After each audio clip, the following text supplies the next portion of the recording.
സുശക്തനായ ദൈവത്തിന്റെ ഏറ്റവും അതിപരിശുദ്ധമായ നാമത്തിന് മഹത്വമുണ്ടാകട്ടെ.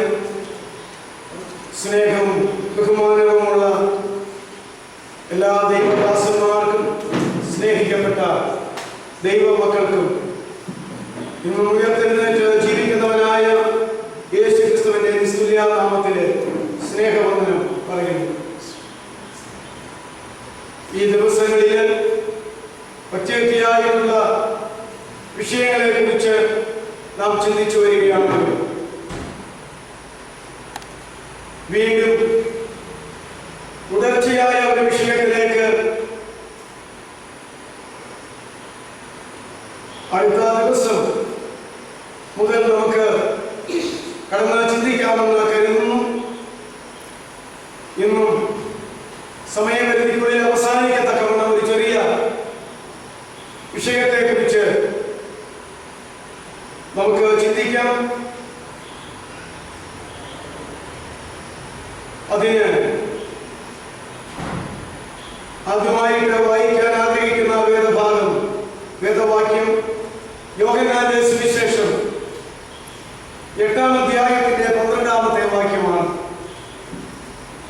യോഹന്നാന്റെ സുവിശേഷം 8:12.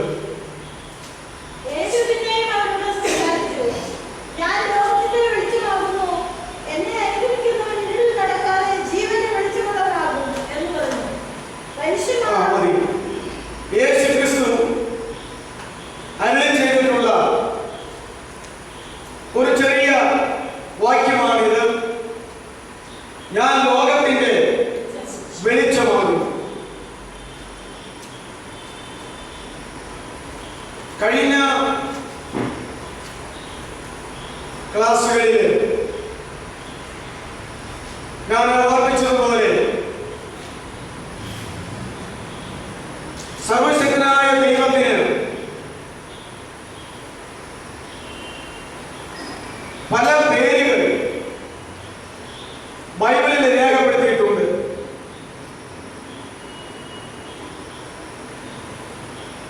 ഉൽപ്പത്തി 1:1 വേദപുസ്തകം ആരംഭിക്കുമ്പോൾ ആദിയിൽ ദൈവം എന്ന് പറഞ്ഞുകൊണ്ടാണ് അത് ആരംഭിക്കുന്നത്. ആ ദൈവത്തിന്റെ പേരുകളെ സംബന്ധിച്ച് പിന്നീട് പഴയ നിയമത്തിലും പുതിയ നിയമത്തിലും രേഖപ്പെടുത്തിയിട്ടുണ്ട്. യഹോവയുടെ നാമം, ദൈവത്തിന്റെ പേര് യഹോവ എന്നാകുന്നു എന്നും പിന്നീട് യാഹ എന്നാകുന്നു എന്നും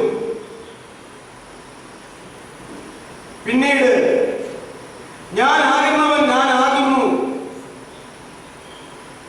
ഞാനാകുന്നു എന്നുള്ളവൻ അരുളി ചെയ്യുന്നു എന്നും നമ്മുടെ ദൈവം പാറ, നമ്മുടെ ദൈവം തീഷ്ണൻ എന്നിങ്ങനെയൊക്കെയുള്ള പേരുകൾ നമുക്ക് കാണുവാനായിട്ട് കഴിയും. പുതിയ നിയമത്തിലേക്ക് വന്നപ്പോൾ ദൈവപുത്രനായ മനുഷ്യപുത്രനായ കർത്താവായിരിക്കുന്ന യേശുക്രിസ്തു തനിക്ക് സ്വർഗത്തിലൊരു പിതാവുണ്ട് എന്ന് വെളിപ്പെടുത്തി. മാത്രമല്ല,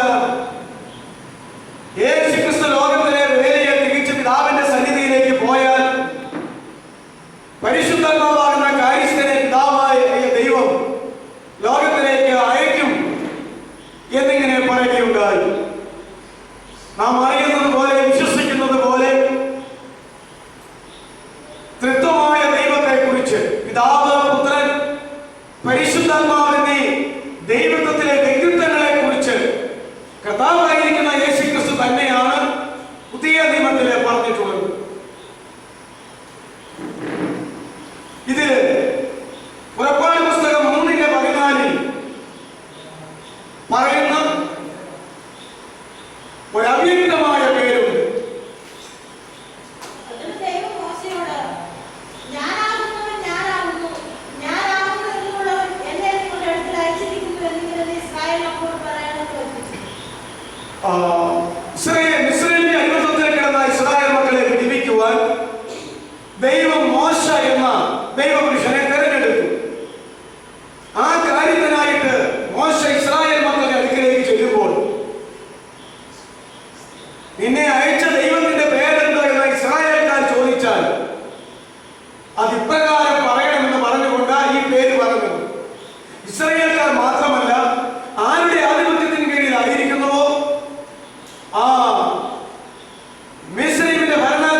അതുകൊണ്ട് യഹോവയായ ദൈവം പറഞ്ഞു കൊടുത്ത പേരാണ്, മോശയ്ക്ക് പറഞ്ഞു കൊടുത്ത പേരാണ്. ഫറവോനോട് പറയേണ്ടതിലേക്കും ഇസ്രായേൽ മക്കളോട് പറയേണ്ടതിലേക്കും ഞാൻ ആകുന്നവൻ, ഞാൻ ആകുന്നു, ഞാൻ ആകുന്നു എന്നുള്ളവൻ നിങ്ങളോട് അരുളി ചെയ്യുന്നു. എന്നാൽ ഞാൻ എന്തൊക്കെ ആകുന്നു, ഞാൻ ആരൊക്കെ ആകുന്നു, ഞാൻ എങ്ങനെയൊക്കെ ആകുന്നു എന്ന് സവിസ്തരമായിട്ട് പറഞ്ഞില്ല. അത് പറഞ്ഞാൽ ആ കേൾക്കുന്ന ഇസ്രായേൽക്കാർക്കോ ഫറവോനോ ഒട്ടും മനസ്സിലാവുകയില്ല. അതുകൊണ്ട് പറഞ്ഞു, ഞാൻ എന്തൊക്കെ ആകുന്നുവോ അത് മുഴുവൻ ആകുന്നു എന്നുള്ള അർത്ഥത്തിൽ ഞാനാകുന്നവൻ, ഞാനാകുന്നു, ഞാനാകുന്നു എന്നുള്ളവൻ നിന്നോട് ഇപ്രകാരം അരുളി ചെയ്യുന്നു എന്ന് മാത്രം പറഞ്ഞാൽ മതി എന്ന് പറഞ്ഞു. ഈ അപൂർണമായ പേര് പിന്നെയും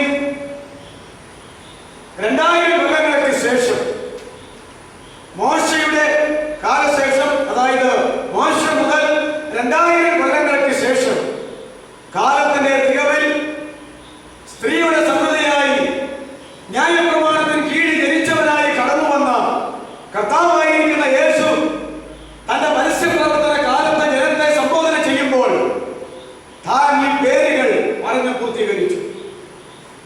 അതാണ് ബൈബിളിൽ നമ്മൾ കാണുന്നത്. ഇതിനെ വേദപണ്ഡിതന്മാർ യേശുവിന്റെ അവകാശ പ്രഖ്യാപനങ്ങൾ എന്നുള്ള വിഷയത്തിൽ പേരിൽ ആ പേരിനെ പൂർണ്ണമായി അവരെടുത്ത് പഠിപ്പിക്കുന്നു. പുതിയ നിയമത്തിലെ സമ്പൂർണമായി ആ പേരുകൾ നമുക്ക് കാണുവാനായിട്ട് കഴിയും. പ്രധാനമായി 8 അവകാശ പ്രഖ്യാപനങ്ങളാണ് യേശു നടത്തിയിരിക്കുന്നത് എന്ന് എല്ലാ പണ്ഡിതന്മാരും പറയുന്നു. അപൂർവ പണ്ഡിതന്മാർ അതിൽ കൂടുതലായിട്ട് പറയുന്നു 11 അവകാശ പ്രഖ്യാപനമെന്ന്. അതുകൊണ്ട് ഞാനിപ്പോൾ 11 കാര്യം നിങ്ങളെ ഓർപ്പിക്കാം. മറ്റ് പലതും ഉണ്ട്. താൻ എന്തെല്ലാം ആകുന്നുവോ അത് മുഴുവൻ താനാകുന്നു. ഒന്ന്, യേശു ദൈവപുത്രനാകുന്നു. മർക്കോസ് 14:61 കുറിച്ചിട്ട് നിങ്ങൾ വീട്ടിൽ ചെന്ന് ബൈബിൾ വായിച്ചു നോക്കിയാൽ അത് അപ്രകാരമാകുന്നു എന്ന് കണ്ടുപിടിക്കാൻ കഴിയും. എവിടെയെങ്കിലും വ്യത്യാസങ്ങൾ വന്നാൽ പിന്നീട് നിങ്ങൾ ഓർപ്പിച്ചാൽ മതി, അല്ലെങ്കിൽ കണ്ടുപിടിക്കാനായിട്ട് കഴിയുമല്ലോ. 2, ഞാൻ യഹൂദന്മാരുടെ രാജാവാകുന്നു. മർക്കോസ് 15:2. 3, ഞാൻ വരുവാനുള്ള മശിഹായാകുന്നു. യോഹന്നാൻ 4:26. ഈ 3 8 അവകാശ പ്രഖ്യാപനങ്ങൾ എന്ന് പറയുന്നവർ ഇത് പഠിപ്പിക്കുന്നില്ല. 11 എന്ന് പറയുന്നവരാണ് ഈ 3 പഠിപ്പിക്കുന്നത്. ഇനി ബാക്കിയുള്ള 8 ഞാൻ പറയാം. ഞാൻ ജീവന്റെ അപ്പമാകുന്നു. യോഹന്നാൻ 6:35. ഞാൻ ജീവന്റെ അപ്പമാകുന്നു. അടുത്തത്, ഞാൻ ആടുകളുടെ വാതിലാകുന്നു. ഞാൻ ആടുകളുടെ വാതിലാകുന്നു.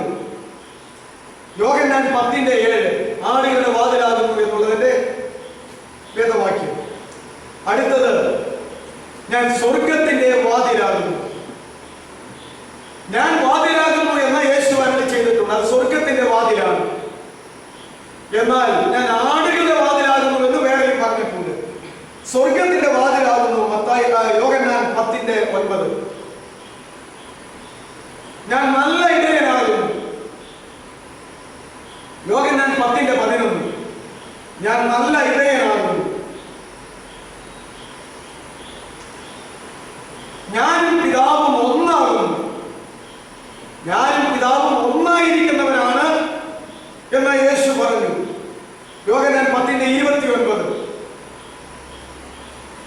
ഞാൻ പുനരുത്ഥാനവും ജീവനുമാകുന്നു എന്ന് യേശു പ്രഖ്യാപിക്കുകയുണ്ടായി. യോഹന്നാൻ 11:25. ഞാൻ പുനരുത്ഥാനവും ജീവനുമാകുന്നു. അടുത്തത്, ഞാൻ വഴിയും സത്യവും ജീവനുമാകുന്നു. ഞാൻ വഴിയും സത്യവും ജീവനുമാകുന്നു എന്ന് പറഞ്ഞാൽ ഞാനാണ്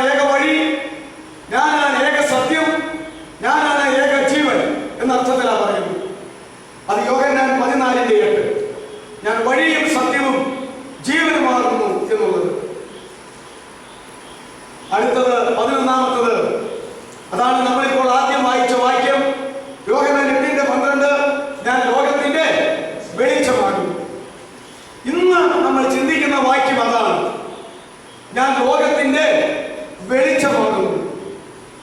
കർത്താവായിരിക്കുന്ന യേശുക്രിസ്തു അല്ലാതെ ഈ ലോകത്തിൽ മറ്റൊരു മതസ്ഥാപകനും ഒരു ചരിത്ര പുരുഷനും ഒരു രാഷ്ട്രീയ നേതാവും ഒരു സമുദായ ആചാര്യനും ഒരു വലിയ ഗുരുവും ഒരു പ്രവാചകനും ഇപ്രകാരം പറഞ്ഞിട്ടില്ല എന്നുള്ളത് ഒരു വാസ്തവമാണ്. ഇത് യേശുക്രിസ്തുവിന്റെ മാത്രം അവകാശ പ്രഖ്യാപനമാണ്. ഞാനിത് വളരെ നേരത്തെ പഠിച്ചിരുന്നു. എന്നാൽ കർത്താവിന്റെ ദാസൻ ബില്ലി ഗ്രഹാം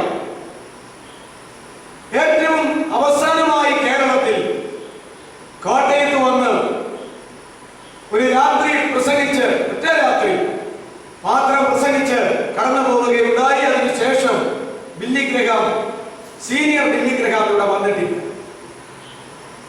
അന്ന് ഇത് തന്നെയായിരുന്നു അദ്ദേഹം പ്രസംഗിച്ചത് എന്ന് വളരെ വർഷങ്ങൾക്ക് മുമ്പ്, ഒരു 25 കൊല്ലങ്ങൾക്ക് അപ്പുറത്ത് ഞാൻ ഓർക്കുന്നു. ഈ പുറപ്പാട് 3:14 വായിച്ചിട്ട് തന്റെ 8 അവകാശ പ്രഖ്യാപനങ്ങളെ സംബന്ധിച്ചാണ് അന്നൊരു മെസ്സേജ് കൊടുത്തിട്ട് പോയത്. അന്ന് അദ്ദേഹം പറഞ്ഞു, ഒരുപക്ഷെ കേരളത്തിൽ എന്റെ അവസാനത്തെ യോഗം ഇതായിരിക്കാൻ സാധ്യതയുണ്ട്. അതിനുശേഷം പിന്നെ കേരളത്തിലേക്ക് പ്രകാരമുള്ള ക്രൂസൈഡിനായിട്ട് വന്നിട്ടില്ല. നമുക്കെല്ലാവർക്കും കാണാപ്പാടം അറിയാവുന്ന വിഷയമാണ്, വാക്യമാണ്, ഞാൻ ലോകത്തിന്റെ വെളിച്ചമാകുന്നു. അത് യേശു പ്രഖ്യാപിച്ചിട്ടുള്ള ഒരു കാര്യമാണ്. എന്നാൽ ഈ അടുത്ത കാലങ്ങളിൽ മനസ്സിലാക്കിയ മറ്റൊരു വിഷയം ഇതോട് ചേർന്ന് യോഹന്നാൻ 9:5 അതുകൂടെ വായിച്ചാൽ ഇതോട് ചേർന്ന് യോഹന്നാൻ 9:5 മതി. ഞാൻ ലോകത്തിൽ ഇരിക്കുമ്പോൾ ഞാൻ ലോകത്തിന്റെ വെളിച്ചമാകുന്നു. മറ്റതിന് മാറ്റമില്ല കേട്ടോ. യേശുക്രിസ്തു എന്നാളും ലോകത്തിന്റെ വെളിച്ചമാണ്. എന്നാൽ യോഹന്നാൻ 9:5 യേശു പറയുമ്പോൾ പിറവിക്കുരുടിനോ സൗഖ്യം കുടിക്കുന്ന വിഷയത്തോടുള്ളതായിരിക്കുന്ന ബന്ധത്തിൽ അധ്യായം മുഴുവൻ ആ ചരിത്രമാണ്. താൻ ആദ്യമേ പറഞ്ഞു, ഞാൻ ലോകത്തിൽ ഇരിക്കുമ്പോൾ ഞാൻ ലോകത്തിന്റെ വെളിച്ചമാകുന്നു. അപ്പോൾ യേശു ലോകത്തിൽ ഇരിക്കാത്ത ഒരു കാലഘട്ടമുണ്ട്. തന്റെ ദൈവാധിപത്യത്തെ അല്ല ഞാൻ പറയുന്നത്, താൻ ദൈവം എന്നുള്ള നിലയിൽ എല്ലായ്പ്പോഴും എല്ലായിടത്തും ആയിരിക്കാൻ കഴിയും. എന്നാൽ താൻ മനുഷ്യപുത്രനായി ലോകത്തിൽ വന്നപ്പോൾ 33 വയസ്സ് വരെ ആ കാലഘട്ടം മുഴുവൻ ഈ ലോകത്തിലായിരുന്നു. അപ്പോഴും തന്നെ അവകാശ പ്രഖ്യാപനമാണ്, ഞാനാണ് ലോകത്തിന്റെ വെളിച്ചം. എന്നാൽ 9:5 പറഞ്ഞു, ഞാൻ ലോകത്തിൽ ഇരിക്കുമ്പോൾ ലോകത്തിന്റെ വെളിച്ചമാകുന്നു. അതിൽ നമ്മൾ മനസ്സിലാക്കേണ്ടത്, ഞാൻ ലോകത്തിൽ ഇപ്രകാരമായിരിക്കാത്ത ഒരു കാലഘട്ടമുണ്ട്. അന്നേരം എന്ത് ചെയ്യും? ഇതുപോലെ എന്നെ കാണുവാൻ, എന്നിൽ നിന്ന് കേൾക്കുവാൻ, ഞാനുമായി ബന്ധപ്പെടുവാൻ നിങ്ങൾക്ക് കഴിയുകയില്ല. അതിന്റെ അവസാന നാളുകളിൽ കർത്താവ് പറഞ്ഞു, കുറഞ്ഞു വന്ന് കഴിഞ്ഞിട്ട് നിങ്ങൾ എന്നെ കാണുകയില്ല, പിന്നെ കുറഞ്ഞു വന്ന് കഴിഞ്ഞിട്ട് നിങ്ങൾ എന്നെ കാണും എന്ന് പറഞ്ഞു. അത് ഇതിനെ ഉദ്ദേശിച്ചാണ് പറഞ്ഞത്. മാത്രമല്ല കർത്താവ് പറഞ്ഞു, എന്റെ ജീവനെ എനിക്ക് കൊടുക്കുവാൻ അധികാരം എന്റെ പിതാവ് തന്നുവിട്ടിട്ടുണ്ട്. അങ്ങനെ ഞാൻ ജീവനെ കൊടുത്താൽ ആ ജീവനെ എടുക്കാനായിട്ടും എന്റെ പിതാവ് എനിക്ക് അധികാരം തന്നിട്ടുണ്ട്. അതുകൊണ്ട് എന്റെ പിതാവിനാൽ എനിക്ക് കിട്ടിയ അധികാരപ്രകാരം ആ കൃത്യസമയത്ത് ഞാൻ എന്റെ ജീവനെ ലോകത്തിന് വേണ്ടി കൊടുക്കും. പിന്നീട് ഞാൻ എന്റെ ജീവനെ തിരികെ എടുക്കും. അപ്രകാരമുള്ള അധികാരത്തോടു കൂടെയാണ് അവൻ കടന്നു വന്നിരിക്കുന്നത്. ഇതൊക്കെയായി കർത്താവ് പറഞ്ഞിട്ടുണ്ട്. എന്നാൽ തന്റെ ജീവനെ കൊടുപ്പാനും തന്റെ ജീവനെ എടുപ്പാനും ലോകത്തിലെ ചില മുഖാന്തരങ്ങൾ ഉപയോഗിച്ചതുകൊണ്ട് ആ മുഖാന്തരങ്ങളെ കുറിച്ചുള്ള അറിവാണ് ഇന്ന് ലോകത്തിലുള്ള അധികം ആളുകൾക്കും ഉള്ളത്. ഈ യഹൂദന്മാരില്ലായിരുന്നെങ്കിൽ ആര് യേശുവിനെ ക്രൂശിലേറ്റുമായിരുന്നു? ഈ റോമൻ ഗവൺമെന്റ് ഇല്ലായിരുന്നെങ്കിൽ ആര് യേശുവിനെ ക്രൂശിലേറ്റുമായിരുന്നു? കുറച്ചുകൂടെ കടന്ന് ചിന്തിച്ചാൽ ഒരു യൂദായിസ്കരിയോത്താവ് ഇല്ലായിരുന്നുവെങ്കിൽ എങ്ങനെ അവരെ ഒറ്റിക്കൊടുത്ത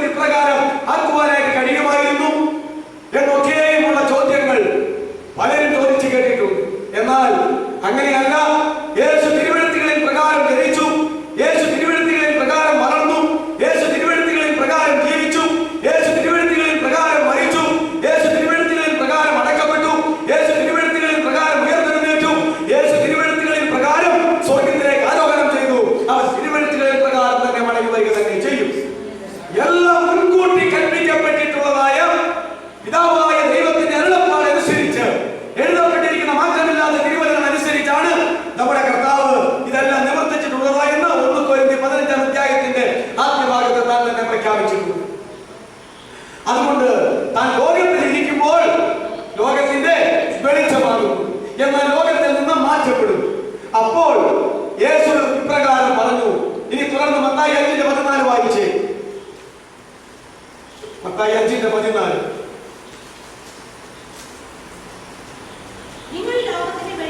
മതി. ഞാൻ ലോകത്തിൽ ഇരിക്കുമ്പോൾ ലോകത്തിന്റെ വെളിച്ചമാകുന്നു. പക്ഷെ ഞാൻ ലോകത്തിൽ നിന്ന് മാറ്റപ്പെട്ടാൽ പിന്നെ ആരാണ് ലോകത്തിന്റെ വെളിച്ചം? എന്നിൽ വിശ്വസിച്ചിരിക്കുന്നവരായ നിങ്ങൾ, ക്രിസ്ത്യാനികളെന്ന് ആയിത്തീർന്നിട്ടുള്ള നിങ്ങൾ.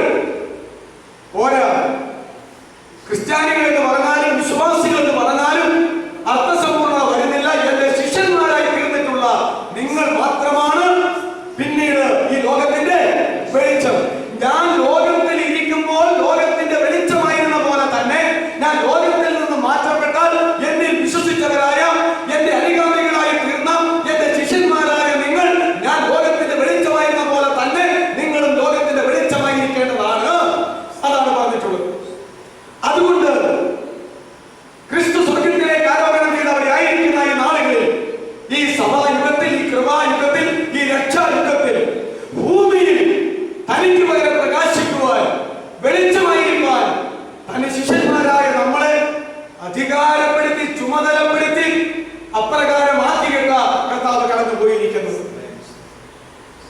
എന്നാൽ നാം അപ്രകാരം വെളിച്ചമായിരിക്കുന്നുണ്ടോ എന്നുള്ളതാണ് ഇവിടുത്തെ ചിന്താവിഷയം. അതുകൊണ്ട് ഞാൻ ആ വാക്യത്തിന്റെ ഓർഡറുകൾക്ക് മനസ്സിലായല്ലോ. യോഹന്നാൻ 8:12 ഞാൻ ലോകത്തിന്റെ വെളിച്ചമാകുന്നു. യോഹന്നാൻ 9:5 ഞാൻ ലോകത്തിൽ ഇരിക്കുമ്പോൾ ഞാൻ ലോകത്തിന്റെ വെളിച്ചമാകുന്നു. മത്തായി 5:14 അപ്പോൾ നിങ്ങൾ ലോകത്തിന്റെ വെളിച്ചമാകുന്നു. നിങ്ങൾ ലോകത്തിന്റെ വെളിച്ചമാകുന്നു എന്ന് പറഞ്ഞാൽ മത്തായിയുടെ സുവിശേഷം 5:14 താഴോട്ടുള്ള വാക്യങ്ങളൊന്ന് വായിച്ചാട്ടെ. അതോടുള്ള ബന്ധത്തിൽ പറയുക, മലമേലിരിക്കുന്ന ഒരു പട്ടണത്തിന് മറഞ്ഞിരിപ്പാൻ കഴിയുകയില്ല. മറഞ്ഞിരിക്കണമെങ്കിൽ ആ പട്ടണം താഴ്വരയിൽ പണിതാൽ മതിയായിരുന്നു. എന്നാൽ മലമേൽ പണിതിരിക്കുന്ന പട്ടണത്തിന് ഒരിക്കലും മറഞ്ഞിരിപ്പാൻ കഴിയുകയില്ല. അപ്പൊ ഞാൻ ഓർത്തു, ലോകത്തിൽ എവിടെ നിന്ന് നോക്കിയാലും കാണാവുന്ന ഏറ്റവും ഉയർന്ന മലയിൽ ഒരു പട്ടണം എന്ന് പണിതാലോ. ആ ഉയർന്ന പർവ്വതം ഏതാണെന്നാ പഠിച്ചേക്കുന്നത്? ഹിമാലയ പർവ്വതമാകുന്നതെന്നും പിന്നെ അതിലുള്ള എവറസ്റ്റ് കൊടുമുടിയാണ് ലോകത്തിലെ ഏറ്റവും ഉയർന്ന പർവ്വതവും ഉയർന്ന കൊടുമുടി എന്ന് പണ്ട് പള്ളിക്കൂടത്തിൽ പഠിച്ചിട്ടുണ്ട്. ഇപ്പൊ അതാണോ എന്ന് എനിക്കറിയാൻ പറ്റും. ആണോ? അത് ന്യായീകരിക്കാനാ സാധ്യത. അപ്പോൾ ഈ എവറസ്റ്റ് കൊടുമുടിയെ അടിമുതൽ മാന്തി എടുത്തിളക്കി കൊണ്ടുവന്ന് ഏത് സമുദ്രത്തിലാണ്? പസഫിക് സമുദ്രത്തിൽ കൊണ്ടുവന്ന് വെച്ചാലും ആ കൊടുമുടിയുടെ മുകളിൽ വെള്ളം മെത്തിക്കയറും. അപ്പൊ നോക്കിക്കേ, ലോകത്തിലെ ഉയർന്ന കൊടുമുടിയായിരിക്കുന്ന എവറസ്റ്റിനേക്കാൾ ആഴത്തിനേക്കാൾ കൂടുതൽ ആഴമുണ്ട് ഏത് സമുദ്രത്തിന്? ഭൂമിക്ക് അടിയിലേക്ക്, സമുദ്രത്തിന്. അപ്പൊ ദൈവത്തിന്റെ ആ സൃഷ്ടി നോക്കിക്കേ, പർവ്വതം ഇങ്ങനെ ഉയർത്തി ഇത്രത്തോളം ഒരു ഭാഗത്ത് വെച്ചിട്ടുണ്ടെങ്കിൽ, ഇന്ത്യയുടെ അതിർത്തി അല്ലേ വെച്ചിട്ടുണ്ടെങ്കിൽ, അതുപോലെ തന്നെ മറ്റൊരു സമുദ്രം അതിനേക്കാൾ ആഴത്തിൽ വെച്ചിട്ടുണ്ട്. ആ ദൈവത്തിന്റെ സൃഷ്ടിയുടെ വൈവിധ്യവും അതിന്റെ ക്രമീകരണങ്ങളുമാണ് നമ്മൾ മനസ്സിലാക്കേണ്ടത്. വേദപണ്ഡിതന്മാർ പറഞ്ഞു കേട്ടിട്ടുണ്ട്, അങ്ങനെയാണോ എന്ന് എന്നോട് ചോദിച്ചേക്കരുത്. നിന്റെ പാപത്തിന്റെ ബാധക്കെട്ട് എടുത്തിട്ട് എങ്ങോട്ട് എറിഞ്ഞ് കളഞ്ഞേക്കാമെന്നാ പറഞ്ഞേ? സമുദ്രത്തിന്റെ ആഴത്തിലേക്ക്. അത് വാക്യത്തിലുള്ളതാ അല്ലേ? അത് ബൈബിളിലുള്ളതാ. അപ്പോ അങ്ങനെ എറിഞ്ഞെങ്കിൽ 4 മുതൽ താഴ്ചയുള്ള സമുദ്രത്തിലേക്കായിരിക്കത്തില്ലല്ലോ, ഏറ്റവും ആഴമുള്ള സമുദ്രത്തിലേക്കായിരിക്കും. അങ്ങനെയാണെങ്കിൽ ഭൂമിശാസ്ത്ര പ്രകാരം ഏറ്റവും ആഴമുള്ള സമുദ്രം ഏതാ? പസഫിക്കാണ് അല്ലേ? അപ്പൊ അവിടേക്കാണ് എറിഞ്ഞത്. ഇനി അത് പൊങ്ങി വരാൻ വല്ല സാധ്യതയുമുണ്ടോ? പസഫിക് സമുദ്രത്തിന്റെ ആഴത്തിലേക്ക് തന്നിൽ വിശ്വസിക്കുന്ന ഓരോ മനുഷ്യന്റെയും പാപത്തിന്റെ ഭാണ്ഡക്കെട്ടിനെ എടുത്ത് എറിഞ്ഞു കളഞ്ഞ് നമ്മിൽ നിന്ന് അകറ്റിക്കളഞ്ഞെങ്കിൽ ആ പാപം ഇനി നമ്മളെ പിടിച്ചൊതുക്കാനായിട്ട് സാധ്യതയുണ്ടോ? ഒരിക്കലുമില്ല. ഉണ്ടെന്ന് പറയുന്നത് കർത്താവല്ല, പിശാചാ പറയുന്നത്. നിന്റെ ആ പാപം ക്ഷമിച്ചിട്ടില്ല, ഈ പാപം പോയിട്ടില്ല, അതിനെക്കുറിച്ച് നിന്നെ കരുത വെച്ചിട്ടില്ല, നീയാണ് സ്വർഗത്തിൽ പോകുന്നത് എന്നൊക്കെ ഉള്ള ചിന്തകൾ കൊണ്ടുവരുന്നത് വചനവിരുദ്ധമാകുന്നു അല്ലേ? അത് വചന വിരുദ്ധമാകുന്നു. അതുകൊണ്ട് മലമേലിരിക്കുന്ന പട്ടണത്തിന് മറഞ്ഞിരിക്കാൻ പാടില്ല. പ്രകാശത്തോടുള്ള ബന്ധത്തിൽ ആണ്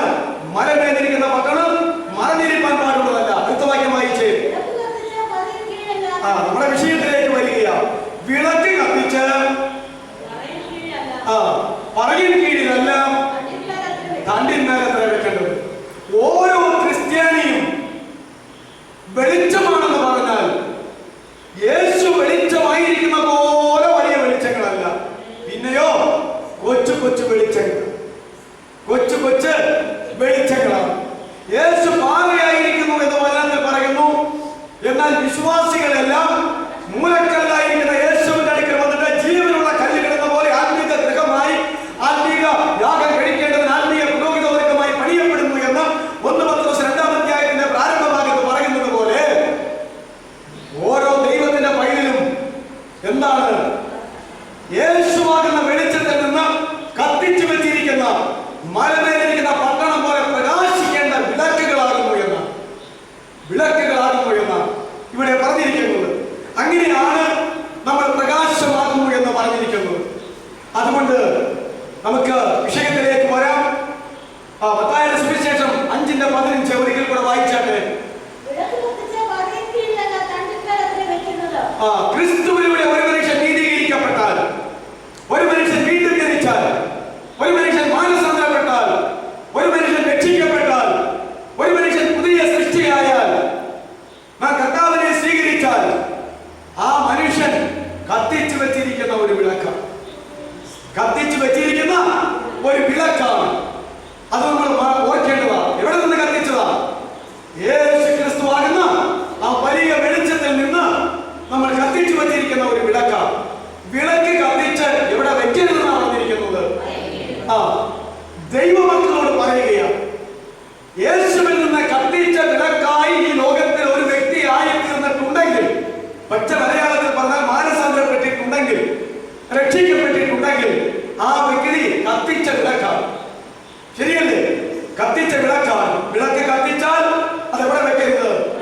പറയും കീഴെ വെക്കരുത്. പിന്നെ എവിടെ വെക്കണം?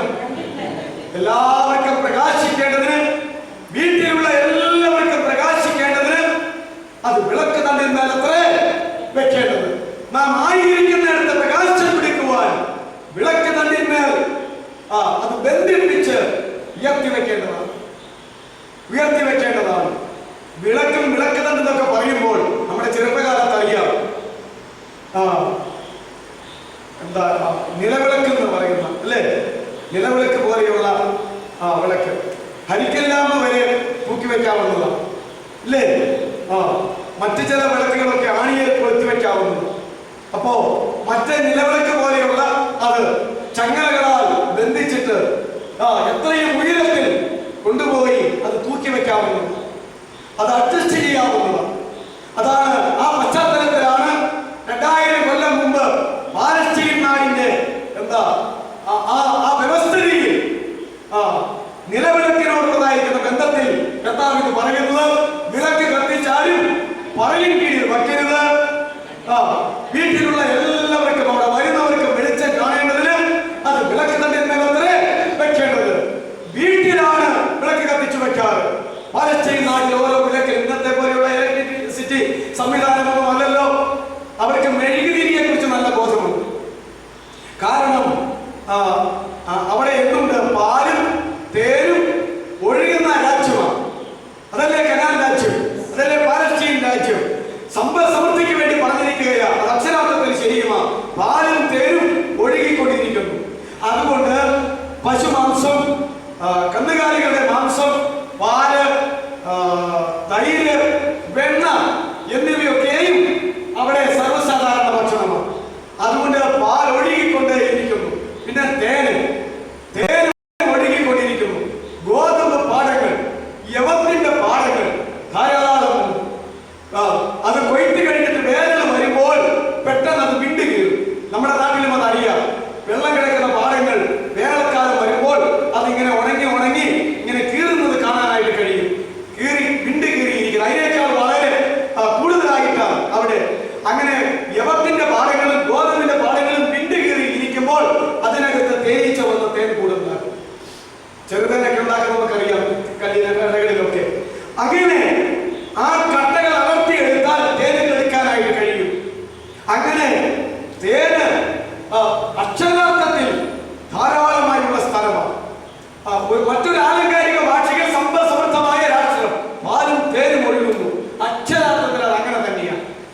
നമ്പർ 1 പാലാണ്.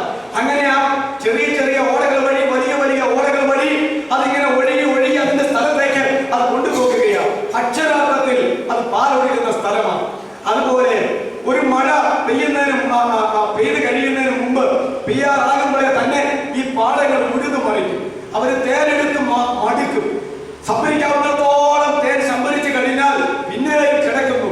അപ്പോൾ അത് ഉഴുതു മറിക്കുമ്പോൾ വെള്ളമൊഴിച്ച് മണ്ണ് കുഴയുന്നത് പോലെ തേനിനാൽ ഈ മണ്ണ് കുഴയും. ആ കുഴയുക മാത്രമല്ല, വെള്ളത്തിൽ ഒരു കണ്ടത്തിൽ നിന്ന് വെള്ളം അല്പം എത്തുമ്പോൾ അതിന്റെ എന്താ കമ്മാമ്പി എന്നൊക്കെ പറയും പണ്ടത്തെ ഭാഷ അനുസരിച്ച്. അതിലൂടെ ആ വെള്ളം ഒഴുകി പോകുന്ന പോലെ തേൻ ഒഴുകിയിട്ടുണ്ട് എന്നാ പറയുന്നത്. അപ്പോൾ അക്ഷരാർത്ഥത്തിൽ പാലസ്തീനിൽ പുതിയ നിയമ വേദനാട്ടിൽ പാലും തേനും ഒഴുകുന്ന കനാൻ രാജ്യത്ത് ഇന്നത്തെ പാലസ്തീനിൽ ഇപ്പൊ വെള്ളം തേൻ ഒഴുകുമായിരുന്നു, വെള്ളം ഒഴുകും പോലെ പാല് ഒഴുകുമായിരുന്നു എന്ന് നമ്മൾ മനസ്സിലാക്കേണ്ടതാണ്. അത്രമാത്രം സമൃദ്ധമായിട്ടുള്ള ഒരു സ്ഥലമായിരുന്നു എന്ന് നമ്മൾ മനസ്സിലാക്കേണ്ടതാണ്. നമുക്ക് ആ വിഷയത്തിലേക്ക് കടന്നു വരാം. വിളക്ക് കത്തിച്ച ആരും പറയിരിക്കടിയല്ല വെക്കുന്നത്. അത് അവിടെ ഉള്ളവർക്ക് പ്രകാശം കൊടുക്കാനായിട്ട്, വീട്ടിലുള്ളവർക്കും അവിടെ വരുന്നവർക്കും പ്രകാശം കൊടുക്കാനായിട്ട് വിളക്ക് തന്നിന്മേലത്രേ വയ്ക്കേണ്ടത്. അപ്പോ നമ്മൾ കർത്താവ് ലോകത്തിന്റെ വെളിച്ചം, ലോകത്തിൽ ഇരിക്കുമ്പോൾ ലോകത്തിന്റെ വെളിച്ചം, ലോകത്തിൽ നിന്ന് മാറ്റപ്പെട്ടാൽ ദൈവമക്കൾ ലോകത്തിന്റെ വെളിച്ചം, ദൈവമക്കൾ ലോകത്തിന്റെ വെളിച്ചം എന്ന് പറഞ്ഞാൽ അത് കത്തിച്ച വിളക്കുകളാണ്. അതുകൊണ്ട് അത് അവിടെ ഉള്ളവർക്കും വരുന്നവർക്കും പോകുന്നവർക്കും എല്ലാം വെളിച്ചം കാണുവാൻ വിളക്ക് തന്നിന്മേലാണ് വയ്ക്കേണ്ടത്. എന്നാൽ ഇവിടെ വെക്കരുത് കത്തിച്ച വിളക്ക്, പറയൻ കീഴ് വയ്ക്കരുത്. വിളക്ക് കത്തിച്ചിട്ട് വെക്കരുതാത്ത 4 സ്ഥലങ്ങളെ കുറിച്ച്, 4 ഇടങ്ങളെ കുറിച്ച് നമ്മുടെ കർത്താവ് തന്നെ തിരുവായി കൊണ്ട് അരുളി ചെയ്തിട്ടുണ്ട്. അവിടെ എല്ലാം പറഞ്ഞിരിക്കുന്നത് വിളക്ക് തന്നിന്മേൽ മാത്രമേ വെക്കാവൂ എന്ന്. 4 സ്ഥലങ്ങളിൽ വെക്കരുത്. നമ്മുടെ ചിന്ത ഇതാണ്, കത്തിച്ച വിളക്ക് എവിടെ വെക്കരുത്? അത് പറയും കീഴെ വെക്കരുത്. പറ എന്ന് പറഞ്ഞാൽ നമുക്കറിയാം, ഇപ്പൊ നമുക്കും അറിയാം, അവിടെയുള്ളവർക്കും അറിയാം. അവിടുത്തെ ധാന്യം എന്ന് പറയുന്നത് ഗോതമ്പും പിന്നെ യവവുമാണ്. ഇത് തമ്മിലുള്ള വ്യത്യാസം എന്നോട് ചോദിച്ചാൽ എനിക്ക് ശരിക്കും അറിയത്തില്ല. നമ്മൾ ഇവിടെ തന്നെ പറയുന്നുണ്ടല്ലോ, സൂചി ഗോതമ്പുണ്ട്, അല്ലാത്ത ഗോതമ്പുണ്ട്, അല്ലേ? 2 തരം ഗോതമ്പുണ്ടെന്ന് നമുക്ക് ഇവിടെ അറിയാം. അതില് സൂചി ഗോതമ്പിന് വില കൂടുതലെന്ന് എനിക്ക് തോന്നുന്നു. എന്ന് പറഞ്ഞ പോലെ യവക്കൊയ്ത്തിന്റെ അന്ന്, ഗോതമ്പ് കൊയ്ത്തിന്റെ അന്ന് എന്നൊക്കെ ബൈബിളിൽ നമ്മൾ കാണുന്നുണ്ട്. നവോമിയും രൂത്തും ഒക്കെ തിരികെ ബേത്ലേഹേമിൽ വന്നപ്പോൾ അവിടെ യവക്കൊയ്ത്തിന്റെ ആരംഭമായിരുന്നു. അത് യവക്കൊയ്ത്ത് ഓരോ കാലഘട്ടത്തിൽ കൊയ്യുന്നതിന് എന്തോ ഇതിന് അല്പസ്വല്പം ധാന്യത്തിന് വ്യത്യാസം ഇരുന്ന പോലും അത് പ്രകാശം കൊടുക്കത്തില്ല. ഒന്ന് വിളക്ക് കെട്ടുപോകും, കെടാൻ താമസം വന്നാൽ പോലും അത് ആർക്കും പ്രകാശം കൊടുക്കത്തില്ല. അതുകൊണ്ട് കത്തിച്ച വിളക്കുകൾ പറയ്ക്ക് കീഴെ വെക്കരുത്. പറ എന്ന് പറഞ്ഞാൽ ഞാനിപ്പോൾ പറഞ്ഞു, അത് പാലസ്തീൻ നാടിൽ ധാന്യം അളക്കാൻ ഉപയോഗിക്കുന്ന ഒരു ഉപകരണമാണ്. അതുകൊണ്ട് പറ എന്ന് പറഞ്ഞാൽ നാം ധാന്യം എന്ന് മനസ്സിലാക്കേണ്ടതാണ്. ധാന്യം എന്ന് പറഞ്ഞാൽ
കാര്യത്തിൽ.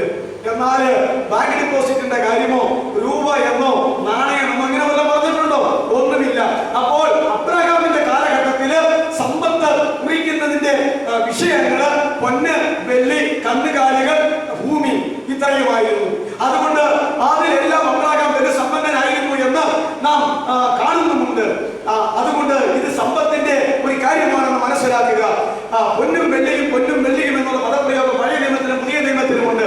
പൊന്നും വെള്ളിയും ഞങ്ങൾക്കില്ല, നസറാനായിരിക്കുന്ന യേശുവിന്റെ നാമത്തിൽ എഴുന്നേറ്റ് നടക്ക എന്ന് പറഞ്ഞ് മുടന്തനെ എഴുന്നേൽപ്പിച്ചു എന്ന് പറഞ്ഞാൽ ഞങ്ങൾക്ക് തരാനായിട്ടുള്ള സമ്പത്ത്, നിങ്ങൾക്ക് തരാനായിട്ടുള്ള പണമോ സമ്പത്തോ ഒന്നും ഞങ്ങൾക്കില്ല എന്ന അതിന്റെ അർത്ഥം. ആ പൊന്നും വെള്ളിയും എന്ന് പറഞ്ഞു കഴിഞ്ഞാൽ ഇന്നത്തെ പൊന്നും ഇന്നത്തെ വെള്ളിയും അവർ കൊണ്ടു നടക്കുന്നു, അത് മാത്രമില്ല എന്നൊന്നുമല്ല പറഞ്ഞതിന്റെ കാര്യം.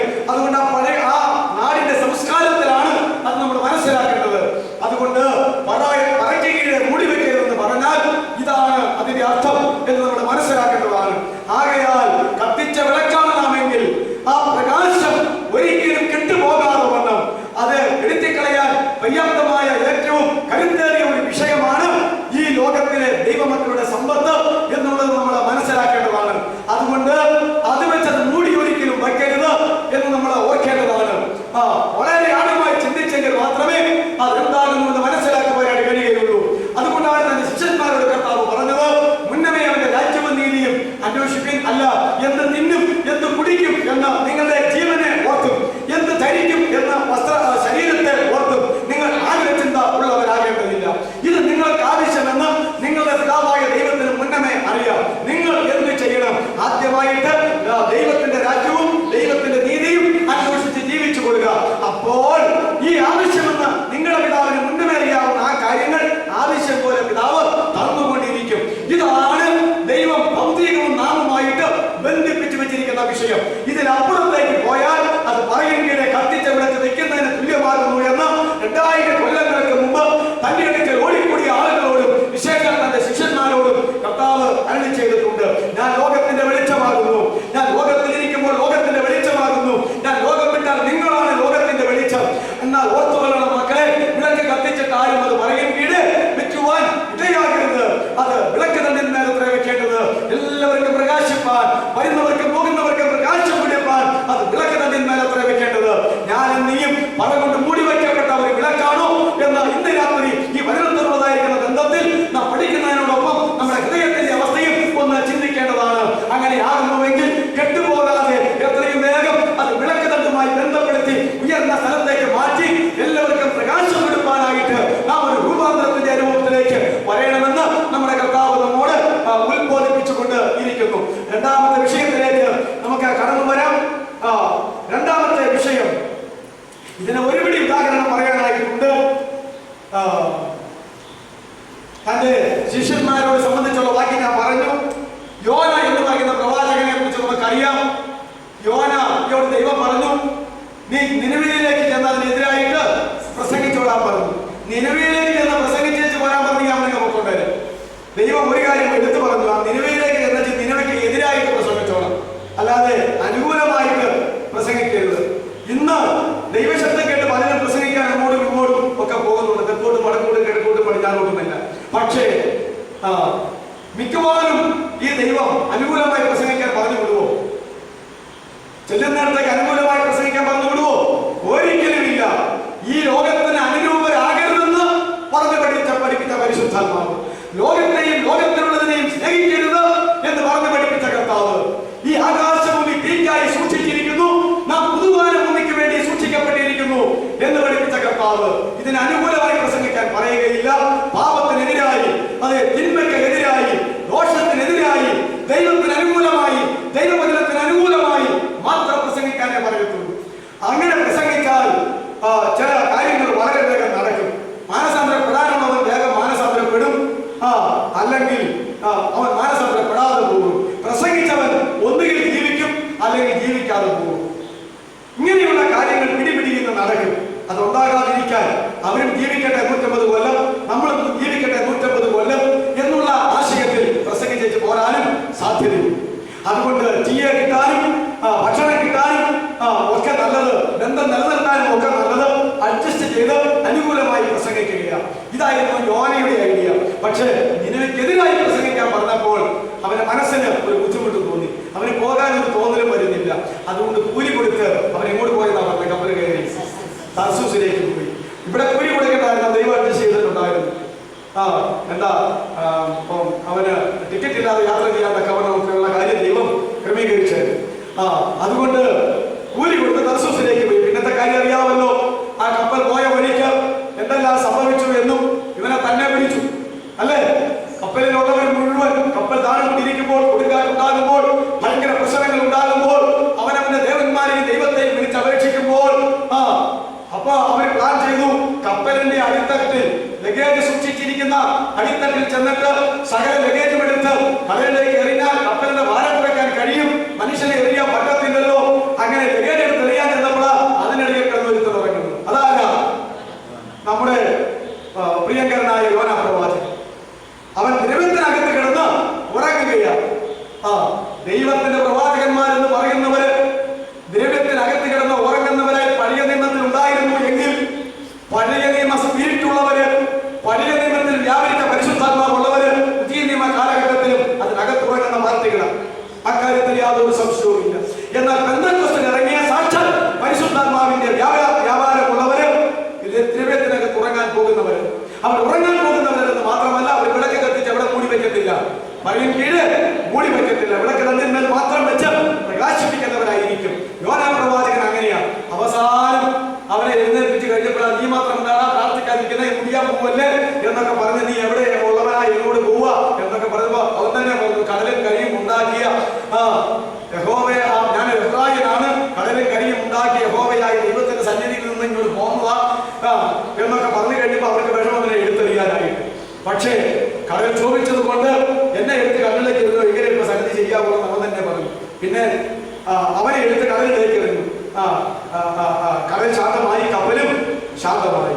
പ്രവാചകനാണ് പറഞ്ഞിട്ട് കാര്യമുണ്ടോ? കടലിൽ എറിയേണ്ടവരെ കടലിൽ എറിഞ്ഞില്ലെങ്കിൽ സംഗതി പോലും ശാന്തമാവും. എവിടെയെങ്കിലും കുഴപ്പം ഒപ്പിക്കുന്നവനൊക്കെ എറിയേണ്ടടുത്ത് എറിയേണ്ട വരും. നമ്മളെറിയാൻ പോകണ്ട, അതാരും ചെയ്തോളൂ. അത് ദൈവം ചെയ്യുന്ന കാര്യമാണ്. എന്തിനാ? ശാന്തമാക്കാൻ. ആ തിരുമ്പി വന്ന കടലിനെ ഒരിക്കൽ കർത്താവ് ശാന്തമാക്കിയില്ലേ? കാറ്റേ അടങ്ങുക, കടലെ ശാന്തമാക്കുക. കാറ്റിനോടും കടലിനോടും അവൻ കൽപ്പിച്ചു.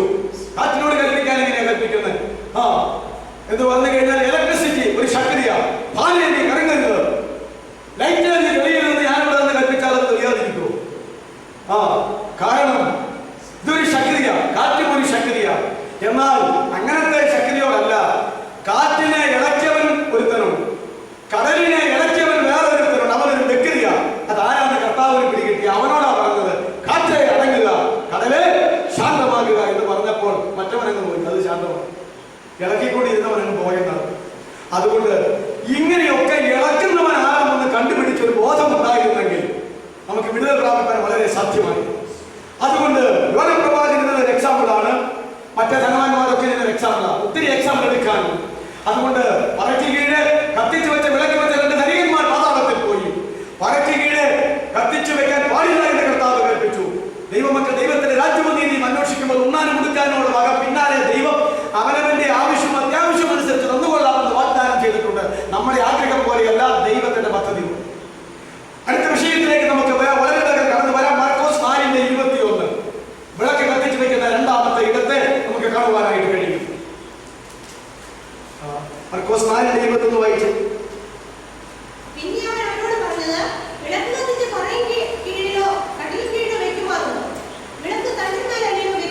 മതി, ഇവിടെ സ്ഥലം ഒന്ന് മാറി. വിളക്ക് കത്തിച്ചാൽ അത് പറയിൽ കീഴെയോ കത്തിൽ കീഴെയോ വെക്കാറില്ല. ആദ്യം പറഞ്ഞത് ഒന്നുകൂടി ആവർത്തിച്ചിട്ട് അതോടുകൂടെ മറ്റൊന്നും കൂടെ കൂട്ടി പറഞ്ഞു. ആരെങ്കിലും പറയ്ക്ക് കീഴെ വെക്കുമോ? ഇല്ല.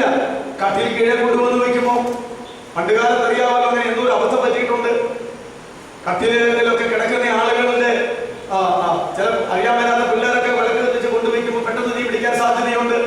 തണുപ്പുകാലത്ത് രക്ഷപ്പെടാൻ വേണ്ടിയിട്ട് എന്താ ഞെരിപ്പോടെന്നൊക്കെ പറയുന്ന മൺചട്ടിയിലൊക്കെ എന്തൊക്കെ ഇട്ട് കത്തിച്ചിട്ട് ചൂട് കിട്ടാനായിട്ട് തണുപ്പ് പാടില്ലാത്തവരെ കിടക്കുന്ന കട്ടിലിന്റെ അടിയിൽ കൊണ്ടുവന്ന് ചൂടാക്കുന്ന സമ്പ്രദായം ഉണ്ടായിരുന്നു. അങ്ങനെ കത്തിച്ചപ്പോൾ ഇതിന് തീ പിടിച്ച വലിയ അനിഷ്ട സംഭവങ്ങൾ ഉണ്ടായിട്ടുണ്ട്. അപ്പോ ഇത് അന്നത്തെ നാടിന്റെ സംസ്കാരം. വിളക്ക് കത്തിച്ചാലും പല ചിന്തിച്ചു വെക്കാറില്ല. എന്താണ് കട്ടിൽ? മനുഷ്യർക്ക് കിടക്കാനുള്ള ഉപകരണം അല്ലേ? മനുഷ്യർക്ക് ഉറങ്ങാനുള്ള ഉപകരണം, മനുഷ്യർക്ക് വിശ്രമിക്കാനുള്ള ഉപകരണം, മനുഷ്യർക്ക് പിന്നെ നിങ്ങളൊക്കെ ചിന്തിച്ചു കട്ടിൽ എന്തിനെല്ലാം വിശ്രമിക്കാനായിട്ടുള്ള സുഖിച്ച് ജീവിക്കാനായിട്ടുള്ള ഒരു ഉപകരണം കൂടിയാണ് അല്ലേ? അതുകൊണ്ട് ഇങ്ങനെയുള്ള കട്ടിലിന്റെ കീഴ് കത്തിച്ച വിളക്ക് വെച്ച് കെടുത്തി കളയരുത് എന്നാണ് പറഞ്ഞത്. ജഡീക സുഖം എന്ന അതിന്റെ ആത്മീയ അർത്ഥം. കട്ടിൽ എന്ന് പറയുന്നത് ജഡീക സുഖം, സുഖജീവിതം, സുഖലോലുപത, അലസത,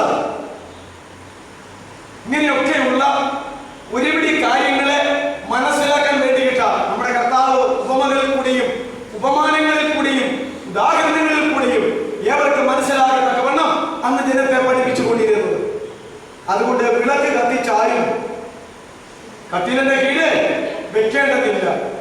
ജഡീക സുഖത്താൽ മൂടി വെക്കേണ്ട കാര്യമില്ല. സുഖജീവിതത്താൽ ആ ക്രിസ്ത്യാനിത്വം മൂടി വെക്കേണ്ട കാര്യമില്ല. അത് ശരിയല്ല എന്ന് കർത്താവ് വളരെ വ്യക്തമായിട്ട് പഠിപ്പിച്ചു. ഇനി ഈ ആധുനിക കാലഘട്ടത്തിൽ ഓരോരുത്തരുടെ കട്ടിലുകളും അതിൻ്റെ ബെഡുകളും അതിൻ്റെ വിരികളും അതിൻ്റെ തലയിണകളും പിന്നെ എന്താ ബാക്കി വല്ലതും ഉണ്ടെങ്കിൽ എനിക്കറിയത്തില്ല. ഇതെല്ലാം ചിന്തിച്ചു നോക്കിക്കൂ. ആരുടെയെങ്കിലും സമ്പത്തിനെയോ ഉപകരണങ്ങളെ ഞാൻ കുറ്റം പറയുകയല്ല.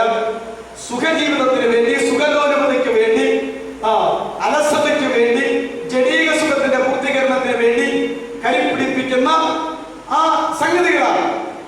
അതിനായി മാത്രമുള്ള ഒരു ജീവിതം, രക്ഷിക്കപ്പെട്ടിട്ട് അതിനായിട്ട് മാത്രമുള്ള ഒരു ജീവിതം, അതാണ് ഇവിടെ കർത്താവ് ഉദ്ദേശിക്കുന്നത്. അങ്ങനെ വിളക്ക് കത്തിച്ചിട്ട് നിങ്ങൾ ആരും പറയ്ക്ക് കീഴെ വെക്കരുതെന്ന് പറഞ്ഞ പോലെ തന്നെ കട്ടിലിന്റെ കീഴെയും വെച്ച് അത് നശിപ്പിച്ച് കളയരുത്. ഇത് കുറെ കൂടി അപകടകരമാണ്.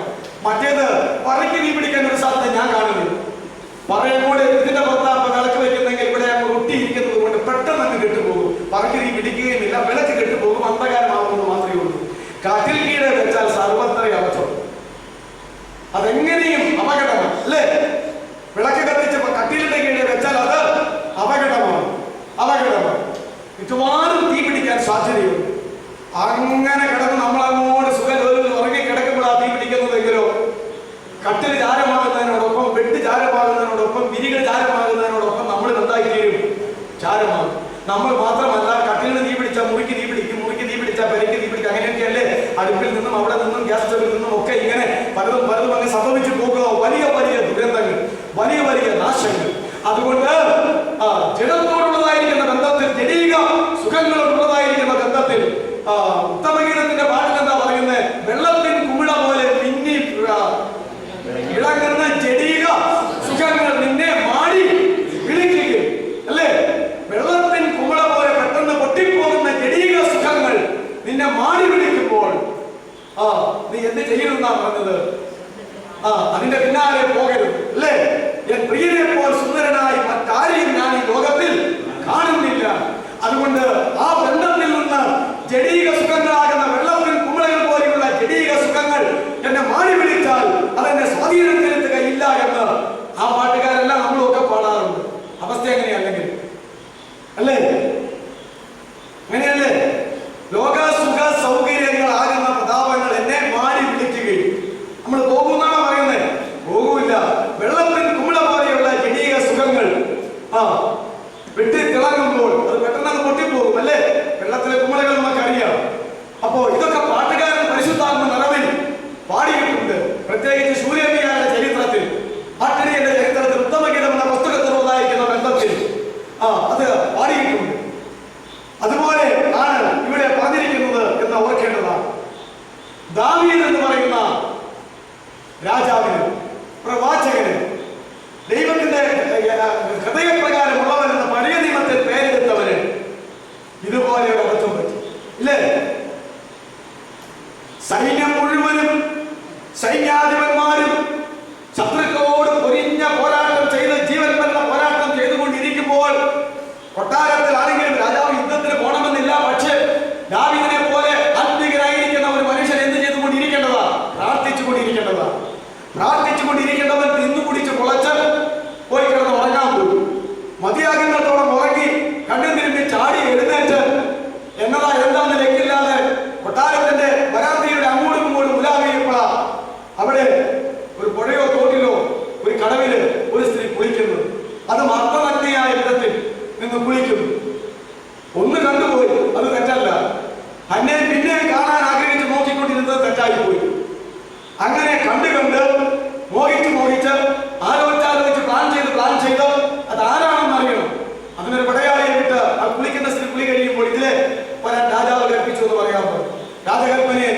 അവൾ ഇതിലെ ഒന്ന് പരിചയപ്പെട്ടു. ആരായിരുന്നു? ഊരിയാവ് എന്ന് പറയുന്ന തന്റെ ഒരു സൈന്യത്തിൽ ഒരു പട്ടാളക്കാരന്റെ ഭാര്യയായിരുന്നു. അവളോ അതീവ സുന്ദരിയായിരുന്നു. ബാക്കി കാര്യം നിങ്ങൾക്കറിയാം. അവൻ അവളെ ബലാത്കാരം ചെയ്തു. അതല്ലേ ശരി? അവൾക്ക് മനസ്സ് വെച്ചിട്ടാണോ? എതിർക്കാൻ ത്രാണിയില്ല. രാജാവല്ലയോ? അത് കഴിഞ്ഞ് അവളെ തന്റെ ജഡീക ആ കിടന്നുറങ്ങി എഴുന്നേറ്റ് ഉലാവിയ മനുഷ്യൻ വിളയും കൊണ്ട് അതേ കിടന്നുറങ്ങിയ ബെഡിലേക്ക് തന്നെ പോയി. അങ്ങനെ ആ ജഡീക സുഖങ്ങൾ മുഴുവൻ, മാംസദാഹം മുഴുവൻ തീർത്തതിന് ശേഷം അവളെ വീട്ടിലേക്ക് പറഞ്ഞയച്ചു. പിന്നെ രാജാവിന്റെ കാര്യത്തിൽ മുമ്പോട്ട് പോയി. ആ കാലഘട്ടത്തിലെങ്കിലും ദാവീദിന് ഒരു പാപബോധവും വരുന്നില്ല. എത്രയോ വർഷം പിന്നെയും പ്രവാചകനും രാജാവുമായിട്ട് അവൻ ഇരുന്നു. പണ്ട് തന്റെ മുൻഗാമിയായ ശൗൽ രാജാവിന്റെ ഉപായത്തിന്റെ ഒരു അറ്റം കത്രികയോട് കണ്ടിച്ചെടുത്തു പറഞ്ഞ് ദൈവത്തോടും പാപമേറ്റ് പറഞ്ഞ് രാജാവിനോടും പാപമേറ്റ് പറഞ്ഞ് ഇസ്രായേലിനോടും പാപമേറ്റ് പറഞ്ഞ് അനുസരിച്ചവനാണ്. ഇപ്പൊ കുടുംബാപം ചെയ്തിട്ട് യാതൊരു മനസ്താപവും ഇല്ലാത്തത് കൊണ്ട് ദാവീദ് ഓർത്തു, എന്റെ കൃപയ്ക്ക് ഒരു കുഴപ്പവും ഇല്ലായിരുന്നു. പക്ഷെ രക്ഷയുടെ സന്തോഷം നഷ്ടപ്പെട്ട് 41 സങ്കീർത്തനത്തിൽ എഴുതി വെച്ചിട്ടുണ്ട്. രക്ഷയുടെ സന്തോഷവും ആനന്ദവും എനിക്ക് തിരികെ അറിയണം. രക്ഷയുടെ സന്തോഷവും ആനന്ദവും. അപ്പൊ അത് തന്നെ വേറെ വിഷയത്തിന്റെ ഒത്തിരി തെളിവുകളാണ്. രക്ഷയുടെ ആനന്ദവും സന്തോഷമാണ്. പോയത് രക്ഷ പോയെന്നൊക്കെ പറയുന്നത്. സ്വിച്ച് ഓഫ് ചെയ്തപ്പോ എന്താ പോയത്? കറണ്ട് പോയി. അപ്പൊ എന്ത് പോയി? വെട്ടവും പോയി, ഫാനും പോയി. അപ്പൊ വെട്ടവും ഫാനും പോയുള്ളൂ, കറണ്ട് പോയി എന്ന് പറഞ്ഞാലോ ശരി. നമുക്കിപ്പോ കാറ്റ് നിന്നുകൊണ്ടിരിക്കുന്ന ഫാനിൽ നിന്നുപോയി, വെളിച്ചം നിന്നുകൊണ്ടിരിക്കുന്ന ലൈറ്റിൽ നിന്നുപോയി, ശബ്ദത്തെ ഉയർത്തി പറയുന്ന മൈക്ക് സെറ്റിൽ നിന്നുപോയി. ഇതൊക്കെ നിന്നുപോയി നമ്മളെല്ലാവരും സമ്മതിക്കും. കറണ്ട് പോയി എന്ന് പറഞ്ഞാലോ പോയില്ലെന്ന് പറഞ്ഞാലോ ഇതെല്ലാം വളരെ ബന്ധപ്പെട്ട് കിടക്കുന്ന കാര്യമാണ്. ശരിയല്ലേ? എന്നിട്ട് നാദാൻ പ്രവാചകനെ പിന്നെ ദൈവം പ്രത്യേകമായി പറഞ്ഞയച്ചല്ലേ അവനെ ഉണർത്തിയത്. അതിന്റെ ശേഷം എന്താ സംഭവിച്ചത്? കുറച്ചു കഴിഞ്ഞപ്പോ അടുത്ത മെൻസസ് ടൈം വന്നു കഴിഞ്ഞപ്പോൾ സംഗതി കുഴപ്പമായി. അവർക്ക് ഉറപ്പായി ആള് ഗർഭിണിയാകുന്നു. രാജാവിനെ തന്നെ വിവരം അറിയിച്ചു, ഞാൻ ഗർഭിണിയായിരിക്കുന്നു, അന്നത്തെ കാര്യം ഓർക്കുന്നില്ലേ, നീ എന്താ അടുത്ത പണി?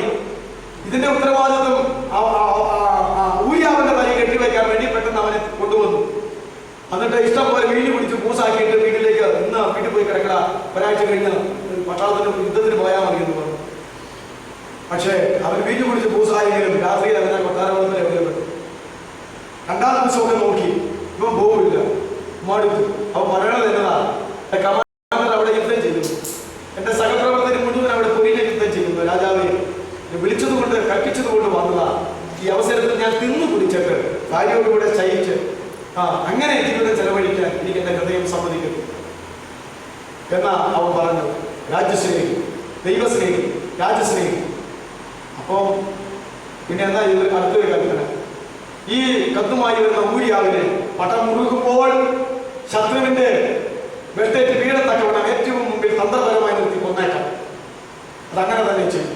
കൊടിച്ചടി അങ്ങനെ കൊലപാതകവും നടത്തി.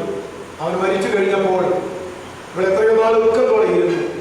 ആ ദുഃഖത്തിന്റെ വിരാമത്തിന്റെ കാലം തീർന്നപ്പോൾ പിന്നെ രാജാവ് അവിടെ തന്നെ തിരികെ കൊണ്ടുവന്നു, തന്റെ ഭാര്യയായിട്ട് എടുത്തു. ആ കുഞ്ഞ് ഇനിയാണ് ആര് ബാധിച്ചത്? യഹോവ ബാധിച്ചത്. ആ കുഞ്ഞ് മരിച്ചു പോകും. പിന്നീടുണ്ടായത് ആ ശലോമോൻ. ഇങ്ങനെ ചരിത്രം മുമ്പോട്ട് പോകുന്നു. ഞാൻ എന്താ പറഞ്ഞത്? ദാവീദ് താൻ കത്തിച്ചു വെച്ച ഒരു വിളക്കായിരുന്നു, അന്ത്യത്തിൽ വെച്ച ഒരു വിളക്കായിരുന്നു. പക്ഷേ അവനതെടുത്ത് കട്ടിൽ കീഴെ വെച്ച് നശിപ്പിച്ചു. അപ്പൊ നിങ്ങൾക്ക് കാര്യം മനസ്സിലായി. ഇതുപോലെ തന്നെ മറ്റൊരു ഉദാഹരണമുണ്ട്. ശിംശോൻ നാസിർ വൃതത്തോടു കൂടെ വീരപരാക്രമശാലിയായി, നാസിർ വൃതക്കാരനായി, ഗർഭത്തിലെ ആത്മാവിൽ നിറയപ്പെട്ടവനായി രംഗപ്രവേശനം ചെയ്തവനാണ് ശിംശോൻ. അവൻ കാണിച്ച വീരപരാക്രമങ്ങളെല്ലാം വേദപുസ്തകത്തിൽ വർണ്ണിച്ചിട്ടുണ്ട്. നമുക്കെല്ലാവർക്കും അറിയാം. 300 കുറുക്കന്മാരെ വാലോട് ചേർത്ത് കെട്ടി, അതിന്റെ നടുവിൽ പന്തവും വെച്ച് കെട്ടി ഫെലിസ്ത്യ രാജ്യത്തിലേക്ക് തീയും കൊളുത്തി കടത്തിവിട്ട് ഫെലിസ്ത്യരുടെ സ്ഥലവും പാടവും എല്ലാം കത്തിച്ച് ചാമ്പലാക്കിയത്. ഒരു വിദ്വാൻ അല്ലെങ്കിൽ ഈ പണി ചെയ്യൂ. 300 കുറുക്കന്മാരെ പിടിച്ച് വാലോട് കൂട്ടിക്കെട്ടി 150 പന്തം കൂട്ടിക്കെട്ടിനകത്ത് വെച്ച് കത്തിച്ച് ഓടിച്ച് പാടം കത്തിച്ച വിധത്തിൽ ഇങ്ങനെ ആരുണ്ട്? അതാണ് ശിംശോൻ അല്ലേ? ഒരിക്കൽ പോയപ്പോൾ ഒരു സിംഹങ്ങൾ വന്നു, വലിച്ചു കീറി പിടിച്ചിട്ട് വലിച്ചു കീറി ഏറുകൊണ്ടു. പിന്നെ പിറ്റേ കൊല്ലം അതിലെ പോയപ്പോൾ അതിന്റെ അസ്ഥിക്കൂടിനകത്ത് തേനിരിക്കണം.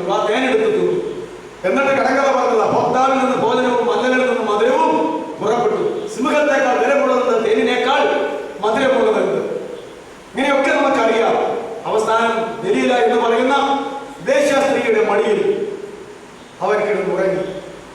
ദലീലായുടെ മടിയിൽ ശിംശോൻ കിടന്നുറങ്ങി സുഖിച്ചു. പണ്ടൊരു പാട്ടുണ്ടായിരുന്നു, ഫെലിസ്ത്യർ വന്ന് പിടിച്ചു, ബന്ധിച്ചു, കണ്ണുകൾ രണ്ടും പൊടിച്ചു.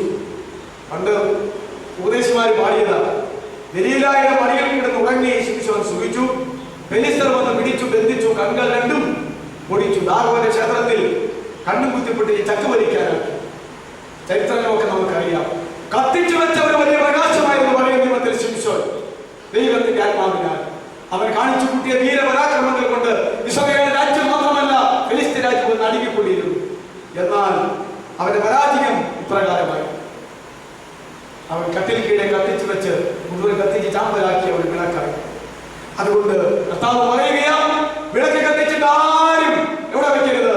കത്തിൽ കീഴെ വെക്കരുത്. വിളക്ക് തന്നിന്മേൽ അത്ര വെക്കരുത്. വിഷയം നിങ്ങൾക്ക് മനസ്സിലായി. നമ്മൾ ആരെങ്കിലും സുഖജീവിതത്തിന്റെ കീഴെ നമ്മുടെ ക്രിസ്ത്യാനിറ്റി മറച്ചു വെക്കുന്നുവെങ്കിൽ, തെളിയുക, സുഖത്തിന്റെ കീഴെ നമ്മുടെ ക്രിസ്തീയ ജീവിതം മറച്ചു വെക്കുന്നുവെങ്കിൽ അപകടകരമാണ്, പറയേക്കാൾ അപകടകരമാണ് എന്ന് കർത്താവ് ഓർപ്പിക്കുന്നു. ഒരുപിടി ഉദാഹരണങ്ങൾ പഴയ നിയമത്തിലും പുതിയ നിയമത്തിലും ഈ വിഷയത്തിൽ നമുക്ക് പറയാനായിട്ടുണ്ട്. നമ്മുടെ പരിജ്ഞാനത്തിന് ഇത് ധാരാളം മതിയാകുന്നതാണ്. 2 ശമൂവേൽ 11:4 ദാവീദിന്റെ കാര്യവും ന്യായാധിപന്മാരുടെ പുസ്തകം 16-ാം അധ്യായത്തിൽ ശിംശോന്റെ കാര്യവും രേഖപ്പെടുത്തിയിട്ടുണ്ട്. ദാവീദ്, ശിംശോൻ. 2 ശമൂവേൽ 11-ാം അധ്യായം, ന്യായാധിപന്മാർ 16-ാം അധ്യായം സവിസ്തരമായി വായിച്ച് മനസ്സിലാക്കാവുന്നു. നമുക്ക് 3-ാമത്തെ വാക്യത്തിലേക്ക്, വിഷയത്തിലേക്ക് കടന്നു വരാം. ലൂക്കോസിന്റെ സുവിശേഷം 8-ാം അധ്യായം 16-ാമത്തെ വാക്യം. ലൂക്കോസിന്റെ സുവിശേഷം 8-ാം അധ്യായം 16-ാമത്തെ വാക്യം.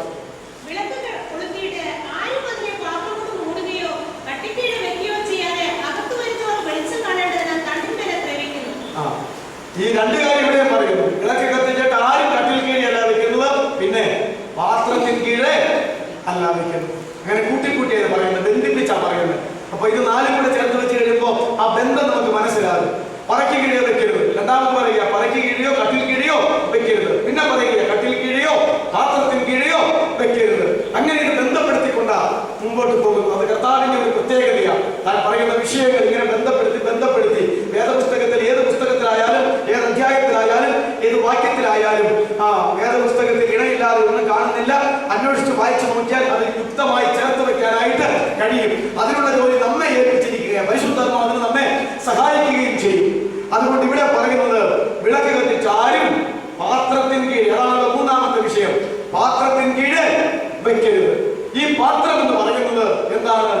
ഇത് ഭക്ഷണ പദാർത്ഥങ്ങൾ വെന്തുവേവിക്കാനുള്ളതും കഴിക്കാനായിട്ടുള്ളതായ പാത്രങ്ങളുടെ കാര്യമാണ് ഇവിടെ പറയുന്നത്. അതുകൊണ്ട് പാത്രം എന്ന് പറഞ്ഞാൽ അതിന്റെ അർത്ഥം ഭക്ഷണ പദാർത്ഥങ്ങൾ എന്ന അതിന്റെ അർത്ഥം, ഭക്ഷണ പദാർത്ഥങ്ങൾ എന്ന അതിന്റെ അർത്ഥം. പാത്രത്തിന് കീഴെ മൂടി വെക്കരുത് എന്ന്. അപ്പൊ പാത്രം എന്ന് പറഞ്ഞാൽ അത് ഭക്ഷണം എന്നർത്ഥം. ഭക്ഷണം എന്ന് പറഞ്ഞു കഴിഞ്ഞാൽ ഭക്ഷണം തെറ്റല്ലെങ്കിലും അതിഭക്ഷണം എന്ന് പറയുന്ന ഒരു പാപമുണ്ട്. അതെന്താണ് പറഞ്ഞിരിക്കുന്നത്? അത് പാപമാണ്. അതിഭക്ഷണം അത് പാപമാണ്. അതെവിടെയാ പറഞ്ഞിരിക്കുന്നത്? ലൂക്കോസ് 21:34 വായിച്ചേ. ലൂക്കോസ് 21:34.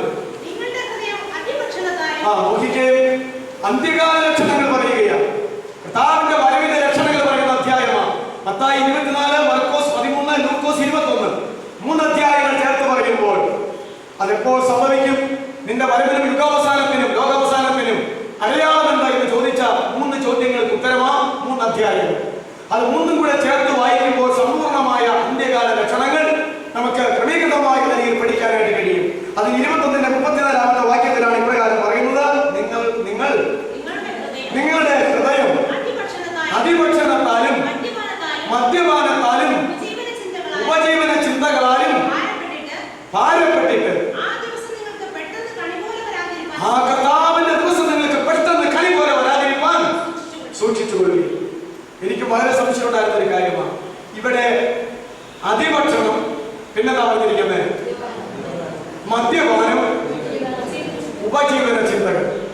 അപ്പൊ ഏത് ദൈവ പൈതലാ പിന്നെ മദ്യപാനം നടത്തിക്കൊണ്ടിരിക്കുന്നു? അതെന്നാന്ന് ഞാൻ വിചാരിച്ചതിനോട് വന്നു കഴിഞ്ഞാൽ പിന്നെ സ്ഥിരം പിടി തുടങ്ങിയ കാര്യമാണ്. അങ്ങനല്ല. മദ്യപാനം എന്ന് അവിടെ കണ്ടിരിക്കുന്നതിന് മൂലഭാഷയില് ലഹരിപ്പുകൾ. എന്താ പറഞ്ഞ ലഹരിപ്പുകൾ? ലഹരിപ്പുകളെ വാക്ക് മലയാളത്തിൽ നിലവാണെന്ന് വിചാരിക്കുകയാണ്. എനിക്ക് വരെ വാക്ക് പറയാൻ അറിയാൻ. ലഹരിപ്പുകൾ എന്ന മൂലഭാഷയിൽ ഓരോ വിഷയത്തിനും അതാതിന്റെ ലഹരി പിടുത്തമുണ്ട്. ഞാൻ പറഞ്ഞ മനസ്സിലായില്ലേ? അതാതിന്റെ ലഹരിപ്പുണ്ട്. അത് ഭക്ഷണത്തിനുമുണ്ട്. ഭക്ഷണത്തിന്റെ ലഹരിപ്പാണ് അതിഭക്ഷണം. മദ്യത്തിന്റെ ലഹരിപ്പാണ് കൂസാടുക, തോന്നിവാസങ്ങളൊക്കെ ചെയ്യുക. ഇങ്ങനെയുള്ള ഓരോ വിഷയത്തിനും അതിര് കടന്ന രസങ്ങളുണ്ട്. അതുകൊണ്ട് ഇവിടുത്തെ അർത്ഥം ഏതൊരു വിഷയമായാലും ഇന്ദ്രിയജയത്തിൽ നിൽക്കണം. ഇന്ദ്രിയജയത്തിൽ നിൽക്കാതെ ഇന്ദ്രിയജയമില്ലാത്തവരായി അജിതേന്ദ്രിയന്മാരായി തീർന്നാൽ ആ ലഹരിപ്പാണ് ഇവിടെ സൂക്ഷിക്കാൻ പറഞ്ഞിരിക്കുന്നത്. നമ്മുടെ ജീവിതം അവസാനിക്കാറാകുന്ന കാലഘട്ടത്തിൽ, കർത്താവിന്റെ വരവ് ആസന്നമായിരിക്കുന്ന നാളുകളിൽ ദൈവമക്കൾ എന്ന് പറയുന്നവര് 3 വിധ വിഷയങ്ങളാൽ ഹൃദയത്തിൽ ഭാരപ്പെട്ടുകൊണ്ടിരിക്കും. അതേതാ? ഒന്ന് അതിഭക്ഷണം, മറ്റൊന്ന് ലഹരിപ്പുകൾ, മറ്റൊന്ന് ഉപജീവന ചിന്തകൾ. ചിലർക്ക് ഭക്ഷണം കൂടിയിട്ട് അതിഭക്ഷണത്താൽ ഇതുണ്ടാകുമ്പോൾ മറ്റുള്ളവർക്ക് ഭക്ഷണം ഇല്ലാത്തതിന്റെ പേരിൽ ഉപജീവന ചിന്തകൾ. ഇന്ന് എന്ത് കഴിക്കും, നാളെ എന്ത് കഴിക്കും, മറ്റന്നാൾ എന്ത് കഴിക്കും, മക്കൾ എന്ത് കഴിക്കും എന്നിങ്ങനെയുള്ള ഉപജീവന ചിന്തകൾ. ഉപജീവന ചിന്തകൾ, ഉപജീവന ചിന്തകളാലുള്ള ഭാരം പാടില്ല എന്ന് കർത്താവ് പറഞ്ഞിട്ടുണ്ട്. അതിനെന്തെല്ലാം? ആകാശത്തിലെ പറവകളെ നോക്കുവീൻ, കാക്കയെ നോക്കുവീൻ, ഇല്ലേ, വയലിലെ താമരയെ നോക്കുവീൻ, പുല്ലിനെ നോക്കുവീൻ, ഇതൊക്കെ കർത്താവ് പറഞ്ഞിട്ടുണ്ട്. അത് ഉപജീവന ചിന്തകൾ, ആകുല ചിന്തകൾ, അല്ലേ? ഇത് പാടില്ല എന്നുള്ള അർത്ഥത്തില്ല. അപ്പൊ ഉപജീവന ചിന്തകൾ നമ്മെ അലട്ടിക്കൊണ്ടിരിക്കും. ലഹരിപ്പുകൾ നമ്മെ അലട്ടിക്കൊണ്ടിരിക്കും. അമിത ഭക്ഷണ പ്രിയത്വം നമുക്ക് ഉണ്ടായിക്കൊണ്ടിരിക്കും. അതെനിക്കറിയാൻ പറ്റായിരുന്നു. ഈ വിദേശത്ത് പോയി വരുന്നവരിൽ നിന്ന് പാശ്ചാത്യ നാടുകളിലെ കാര്യം പറഞ്ഞപ്പോഴാണ്, പ്രത്യേകിച്ച് അമേരിക്കൻ ഭാഗത്തൊക്കെ ഉള്ള ആളുകൾ, അവരെന്ത് തിന്നാൻ വേണ്ടി ജീവിക്കുന്നവർ. ജീവിക്കാൻ വേണ്ടി തിന്നാൽ കുഴപ്പമില്ല.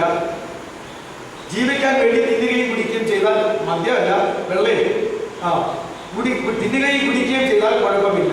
തിന്നാനും കുടിക്കാനും വേണ്ടി ജീവിച്ചാലും അതാണ് അതിഭക്ഷണം. പാശ്ചാത്യ നാടുകളിൽ അവർക്ക് ഇഷ്ടമുള്ള ഭക്ഷണം ഉണ്ടാകും. ഞാൻ സാഹിത്യം പോയി വന്നപ്പോൾ പറഞ്ഞതാണ്, ഉണ്ടാകും. ചിലർക്ക് അങ്ങനെ ഓരോ ഇഷ്ടമുള്ള ഭക്ഷണം ഉണ്ടല്ലോ. എന്നിട്ട് അത് ഇരുന്ന് വയർ നിറച്ചൊക്കെ കഴിക്കും. വയർ നിറച്ച് കഴിച്ചാൽ പിന്നെ കഴിക്കാവോ, പിന്നെ കുടിക്കാവോ? പെട്ടെന്ന് തന്നെ അങ്ങോട്ട് പുറത്തു പോയി ബേസിനിൽ കൈ കഴുകിയിട്ട് ഒരു ടാബ്ലറ്റ് എടുത്ത് കഴിയും. അപ്പം തന്നെ പോയി അത് അതുപോലെ ഒമിറ്റ് ചെയ്ത് കഴിയും. അത് മുഴുവൻ ഒമിറ്റ് ചെയ്ത് കഴിഞ്ഞിട്ട് പിന്നെ കൈ കഴുകി, വായി കഴുകി, പിന്നെ വന്ന് ഇരിക്കും. അപ്പൊ അടുത്ത വയറ് പറയുന്നത് ടേസ്റ്റ് ആസ്വദിക്കാൻ ഇത് തന്നെ ജോലി. അങ്ങനെ ഒരു 3-4 പ്രാവശ്യം കഴിക്കുന്ന പാർട്ടികൾ.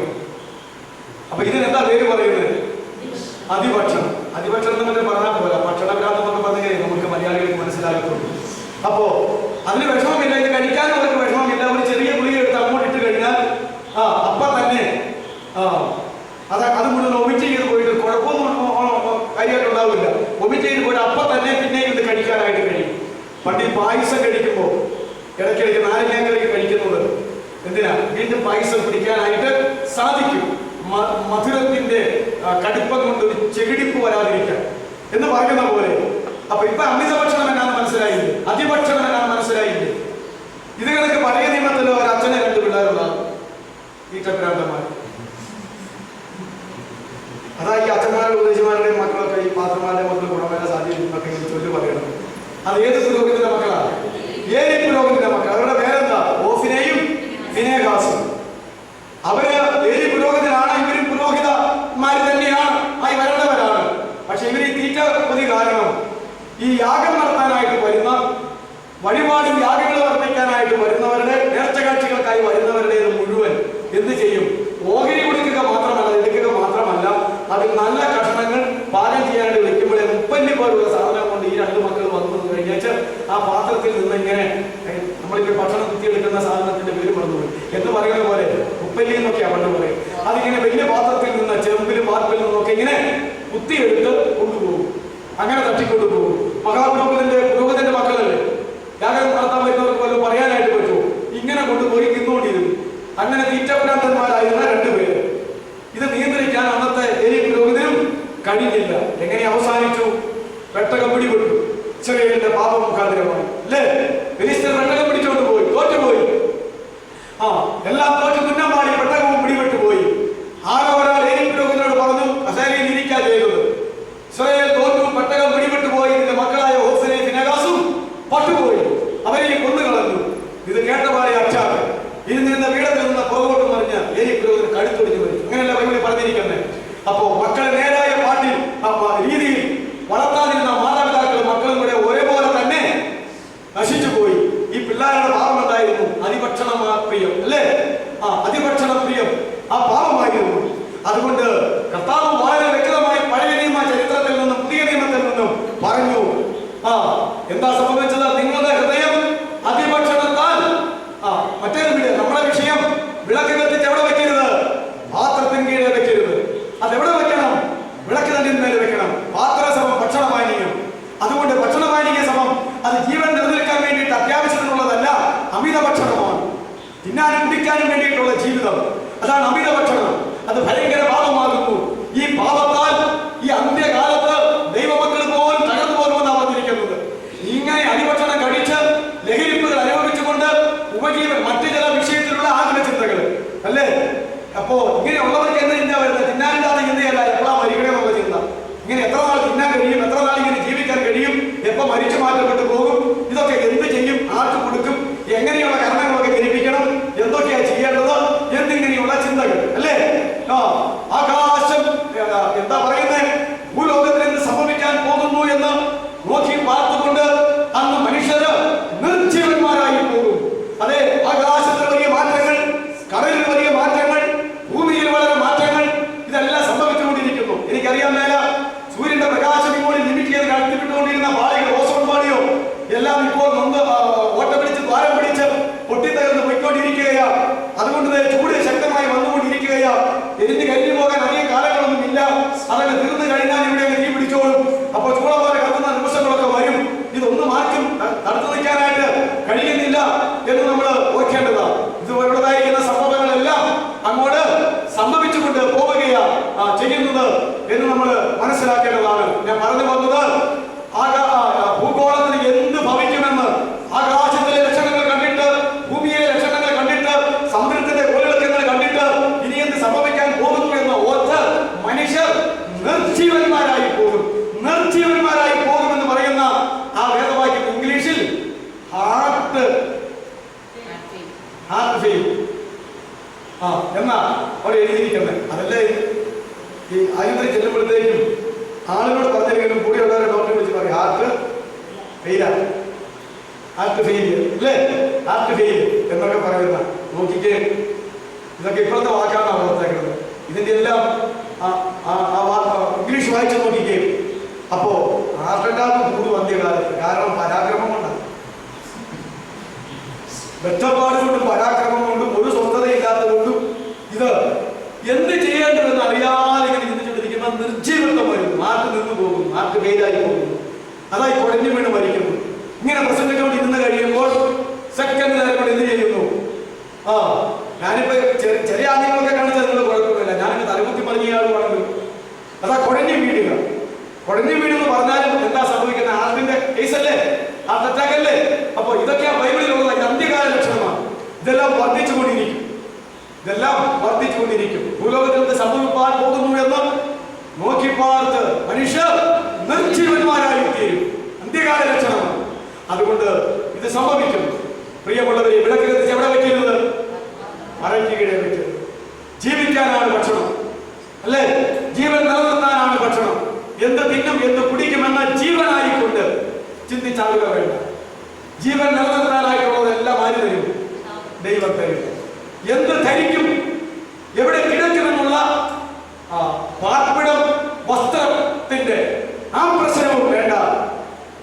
നഗ്നതയോടെ ഇവിടെ ജനിപ്പിച്ചുവെങ്കിലും, നഗ്നതയോടെ മടക്കിക്കൊണ്ട് പോകുമെങ്കിലും ഇടക്കാലത്ത് ധരിപ്പാൻ വസ്ത്രം ആവശ്യമാകുന്നു എന്ന് അന്ന് പാപം ചെയ്തപ്പോൾ ആദമിനെ ഹവ്വയെ സംബന്ധിച്ച് ബോധ്യപ്പെട്ട ദൈവം മൃഗത്തെ കൊന്ന് അത്തിയിലയുടെ ഇര സൂര്യന്റെ ചൂടിൽ ഉണങ്ങിപ്പോയപ്പോ മൃഗത്തെ കൊണ്ട് തോല് കൊണ്ട് മറപ്പിച്ചവൻ ഇന്ന് ജീവിപ്പിക്കുന്നില്ലേ?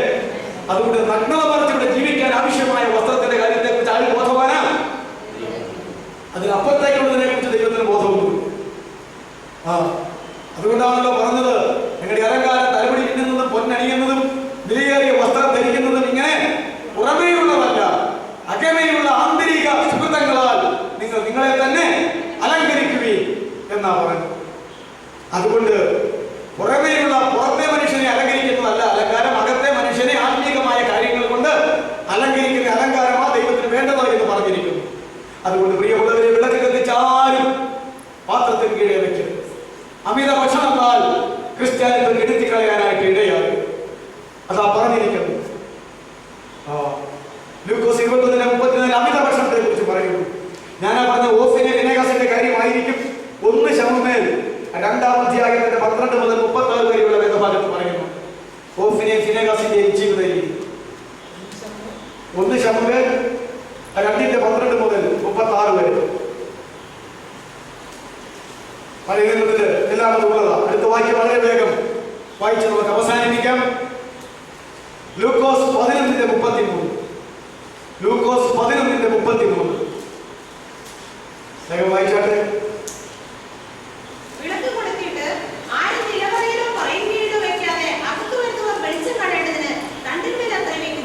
വിളക്ക് കത്തിച്ച് മറിച്ച് വെക്കരുത് എന്ന് പറഞ്ഞിരിക്കുന്ന 4-ാമത്തെ സ്ഥലത്തെ കുറിച്ച് കർത്താവ് പറഞ്ഞ് അവസാനിപ്പിക്കുന്നു. അപ്പോൾ ആദ്യം പറഞ്ഞത് നിങ്ങളുടെ കുട്ടിയാ പറയുന്നു, പറയും കീഴിലല്ല നിലവറയിലുമാണ്. വിളക്ക് കത്തിച്ചാലും നിലവറയ്ക്കകത്ത് വെക്കാറില്ല. നിലവറ എന്ന് പറഞ്ഞാൽ ഇപ്പോഴത്തെ തലമുറയ്ക്ക് അറിയത്തില്ല. നമ്മുടെ നാട്ടിലാണെങ്കിലും പണ്ട് കാലത്തുള്ള പുരാതനമായ വീടുകൾ അറയും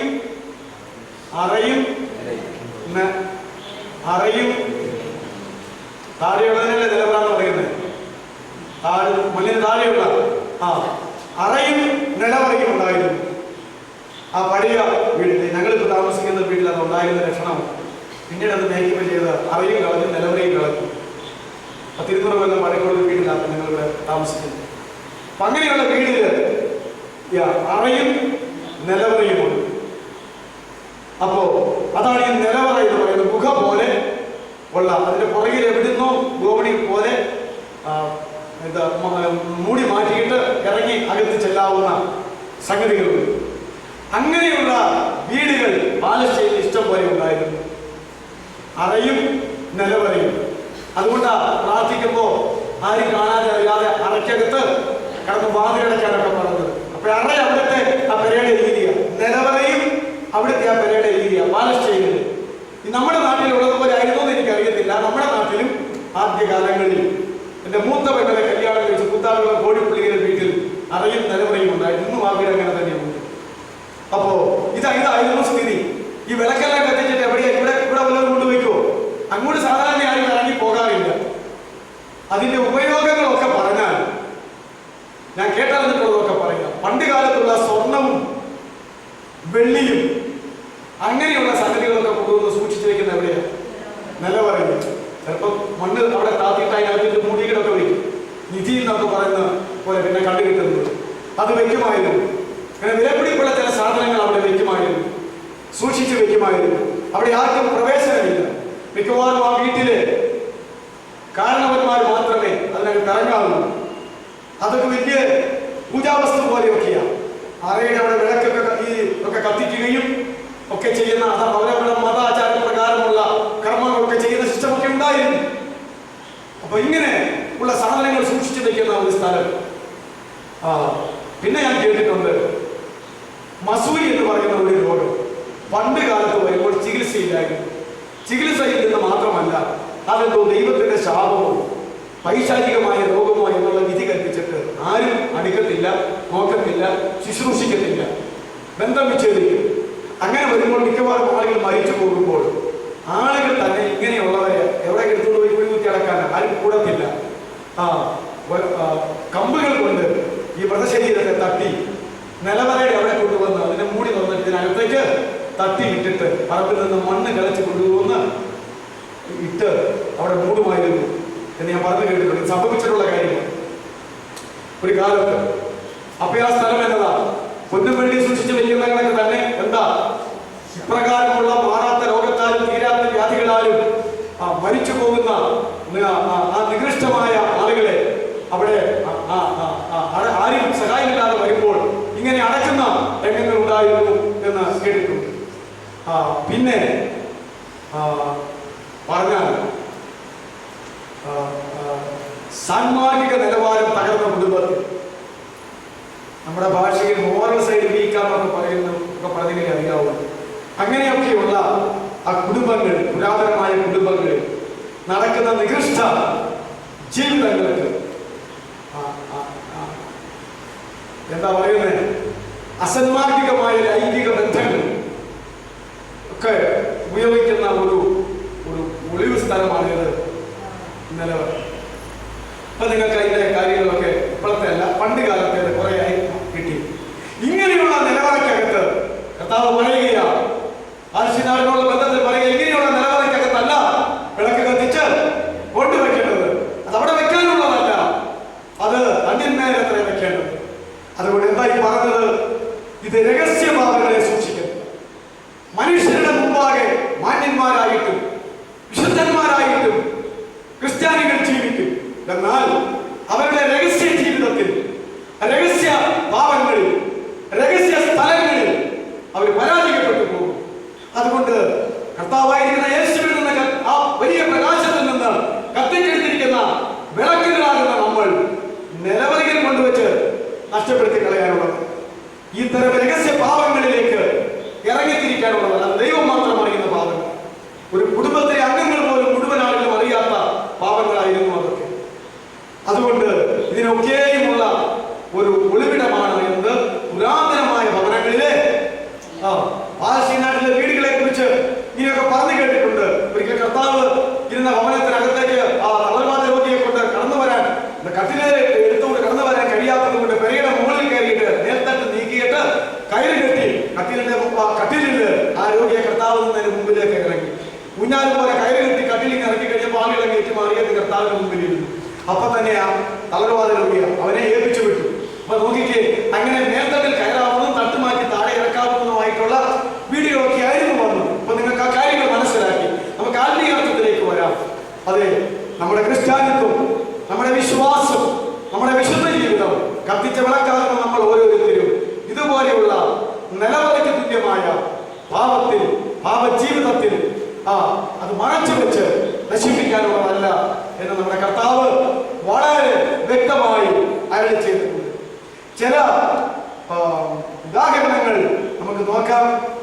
ആഖാൻ എന്ന് പറയുന്ന ഒരാള് പണ്ട് ഇസ്രായേലില് ആരും അറിയാതെ കൽപ്പന ലംഘിച്ച് എന്താ കട്ടെടുത്തത്, യുദ്ധ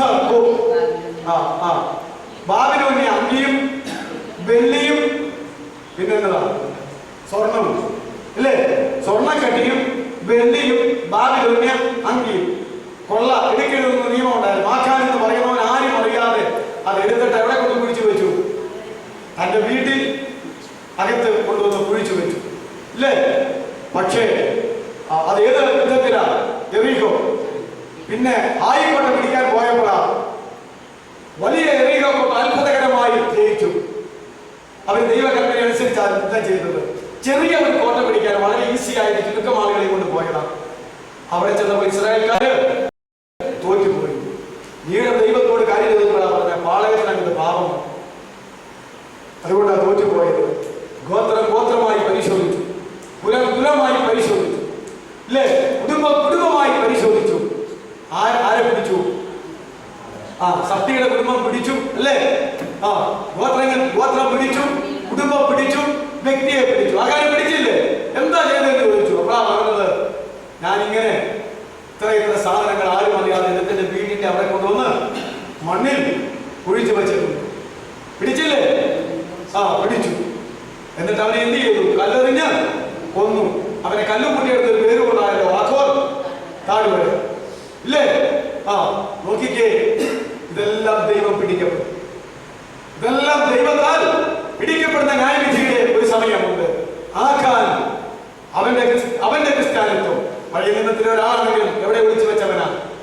വീടിനകത്ത് മണ്ണിന് താഴെ അല്ലേ ഒളിച്ചു വെച്ചതാ. രഹസ്യ സ്ഥലത്ത് അവന്റെ പാപത്തെ മറച്ചു വെച്ചവനാ. പക്ഷേ പിടിച്ചു. പിന്നെ നമുക്ക് മനസ്സിലാക്കാൻ കഴിയും സോദോമിന്റെ പാപം. സോദോമിനെ കത്തിച്ച് ചാമ്പലാക്കുവാൻ തക്കവണ്ണം നിലവാരത്തിലെ സമ്പത്തിനും എല്ലാം ഉന്നത നിലവാരത്തിലായിരുന്ന സോദോം ഗോമോറ എന്ന് പറയുന്ന 2 പട്ടണങ്ങൾ, കടൽ തീരത്തെ 2 പട്ടണങ്ങൾ. ആ പട്ടണങ്ങളുടെ പാപമുഖാന്തരമായിട്ട് ആ പട്ടണങ്ങളുടെ പാപങ്ങളെ കുറിച്ച് നിങ്ങൾ വായിച്ചു നോക്കുമ്പോൾ നിങ്ങൾക്ക് അറിയാനായിട്ട് കഴിയും. ഇന്നുള്ള എല്ലാ പാപങ്ങളും അന്നുണ്ടായിരുന്നു. ഇന്നുള്ള എല്ലാ മഴച്ച പാപങ്ങളും അന്ന് സോദോമിൽ കൊടികുത്തി വാണിരുന്നു. റോമാലേഖനം 1-ാം അധ്യായം വായിക്കുമ്പോൾ കുറെ പാപത്തിന്റെ ലിസ്റ്റ് അവിടെ പറയുന്നുണ്ട്. അതൊക്കെ അന്ന് അവിടെ സോദോമിൽ ഉണ്ടായിരുന്നത്. അപ്പൊ അങ്ങനെയുള്ളതായിരിക്കുന്ന ആ എക്സാമ്പിൾ നമ്മൾ മനസ്സിലാക്കണം. ദൈവം ന്യായം വിധിച്ച് അവരെ എന്ത് ചെയ്തു? കത്തിച്ച് ചാമ്പലാക്കി. ആഖാനെ എന്ത് ചെയ്തു? കത്തിച്ച് ചാമ്പലാക്കി. അതുകൊണ്ട് രഹസ്യ സ്ഥലങ്ങളിലോ രഹസ്യ പാപങ്ങളിലോ മ്ലേച്ഛകരമായ പാപങ്ങളിലോ ഇടപെട്ട് നമ്മുടെ ക്രിസ്ത്യാനിത്തെ കെടുത്തി കളയുവാൻ കർത്താവ് അനുവദിക്കുന്നു. അതുകൊണ്ട് കർത്താവ് പറയുകയാണ്, വിളക്ക് കത്തിച്ച് ഒരിക്കലും പാത്രത്തിന് കീഴിലോ നിലവറയിലോ വെക്കരുത്. അതെല്ലാവർക്കും പ്രകാശിപ്പാൻ വിളക്ക് കണ്ണിനത്രേ വെക്കരുത്. നമുക്ക് തലകളെ വണക്കാം, കണ്ണുകളെ അടയ്ക്കാം. യേശു ലോകത്തിന്റെ വെളിച്ചം. യേശു ലോകത്തിൽ ഇരുന്നപ്പോൾ അവൻ ലോകത്തിന്റെ വെളിച്ചം. യേശു സ്വർഗത്തിലേക്ക് പോയപ്പോൾ തന്റെ ശിഷ്യന്മാരെ ഈ ലോകത്തിന്റെ വെളിച്ചം മാറ്റി വെച്ചു. അത് കത്തിച്ച് കണ്ണിന്മേൽ വെച്ചിരിക്കുന്ന വിളക്കാകുന്നു എന്ന് കർത്താവ് പറഞ്ഞു. എന്നാൽ ഓരോ കത്തിച്ച വിളക്കിൽ നശിച്ചു പോകാൻ സാധ്യതയുള്ള 4 തരം ഭയങ്കരങ്ങളായ പാപങ്ങളെ കുറിച്ച് കർത്താവ് നമ്മെ പ്രബോധിപ്പിച്ചു. വിളക്ക് കത്തിച്ച് പറയിൻ കീഴെ വെക്കരുത്. വിളക്ക് കത്തിച്ച് പാത്രത്തിന് കീഴെ വെക്കരുത്. വിളക്ക് കത്തിച്ച് കട്ടിൽ കീഴെ വെക്കരുത്. വിളക്ക് കത്തിച്ച് നിലവറയിൽ കീഴെ വെക്കരുത്. എല്ലാ വിളക്കുകളും എപ്പോഴും കത്തിച്ചാൽ അതെല്ലാവർക്കും പ്രകാശിക്കേണ്ടതിന് കണ്ണിന്മേലത്രയെ വെക്കേണ്ടത്.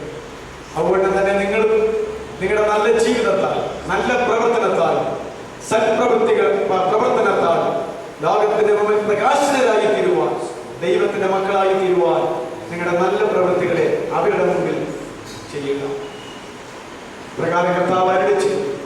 അതുകൊണ്ട് പ്രിയമുള്ളവരെ, ദൈവത്തിന്റെ കൃപയാൽ നമുക്ക് നൽകിയ ദിവ്യ പ്രകാശത്തിനായി നമുക്ക് നന്ദിയോടെ ദൈവത്തെ സ്തുതിക്കാം. നിങ്ങൾ അന്ധകാരത്തിൽ അത്ഭുത പ്രകാശത്തിലേക്ക് വിളിച്ചവന്റെ സൽഗുണങ്ങളെ ഘോഷിപ്പാൻ തക്കവണ്ണം തിരഞ്ഞെടുക്കപ്പെട്ട ജാതിയും രാജകീയ പുരോഹിത വർഗവും വിശുദ്ധ വംശവും സ്വന്തം ജനവുമാകുന്നു.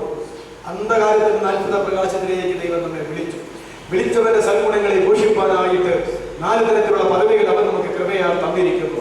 അതുകൊണ്ട് ഒരിക്കലും ഇനി വിളക്ക് ഇപ്രകാരം അരുതാത്ത സ്ഥലങ്ങളിൽ വെച്ച് നശിപ്പിക്കരുത്. നമ്മുടെ ജീവിതത്തെ നമുക്ക് പരിശോധിച്ച് നോക്കാം. കഴിഞ്ഞ കാലത്ത് സംഭവിച്ചിട്ടുണ്ടെങ്കിൽ നാം മരിക്കാതിരിക്കുന്നതിനെ ഓർത്ത് ദൈവത്തെ സ്തുതിക്കാം. അനുദപിച്ച് പാപമേറ്റ് പറഞ്ഞ് ദൈവത്തോട് മനുഷ്യരോട് നിരപ്പാക്കാൻ സാധിക്കുമല്ലോ. ഒരു പുതിയ സമർപ്പണം ചെയ്യാനായിട്ട് ദൈവം നമുക്ക് അവസരം ഒരുക്കുമല്ലോ. അതുകൊണ്ട് ഇനി എനിക്ക് തരുന്ന ജീവിതം ഒരു കത്തിച്ച വിളക്കായി കൃപയാൽ നീ എന്നെ ആക്കിയെങ്കിൽ വിളക്ക് തന്നെ വച്ചുകൊണ്ട് അത് ധനത്തിന്റെ കീഴിൽ വെക്കാതെ, സുഖജീവിതത്തിന്റെ കീഴിൽ വെക്കാതെ, അതിഭക്ഷണത്തിന്റെ കീഴിൽ വെക്കാതെ, രഹസ്യഭാവങ്ങളിൽ കുടുക്കി വെക്കാതെ യേശുവിന് വേണ്ടി ഈ ലോകത്തിന് പ്രകാശം കൊടുക്കുവാൻ യേശുവിനെ പോലെ തന്നെ തന്റെ മേൽ വെക്കുന്ന ഒരു വിളക്കാക്കി എന്നെ എടുക്കണമേ എന്ന് നമുക്ക് പ്രാർത്ഥിച്ച് സമർപ്പിക്കാം. അതിനുള്ള ദൈവത്തിന്റെ കൃപ അവർ നമുക്ക് ചൊരിഞ്ഞു തരട്ടെ. ദൈവത്തിന്റെ ദാസന്മാർ ആരെങ്കിലും അന്ന് എല്ലാം വഹിച്ചുകൊണ്ട് ഇപ്പോൾ ചുരുക്കമായി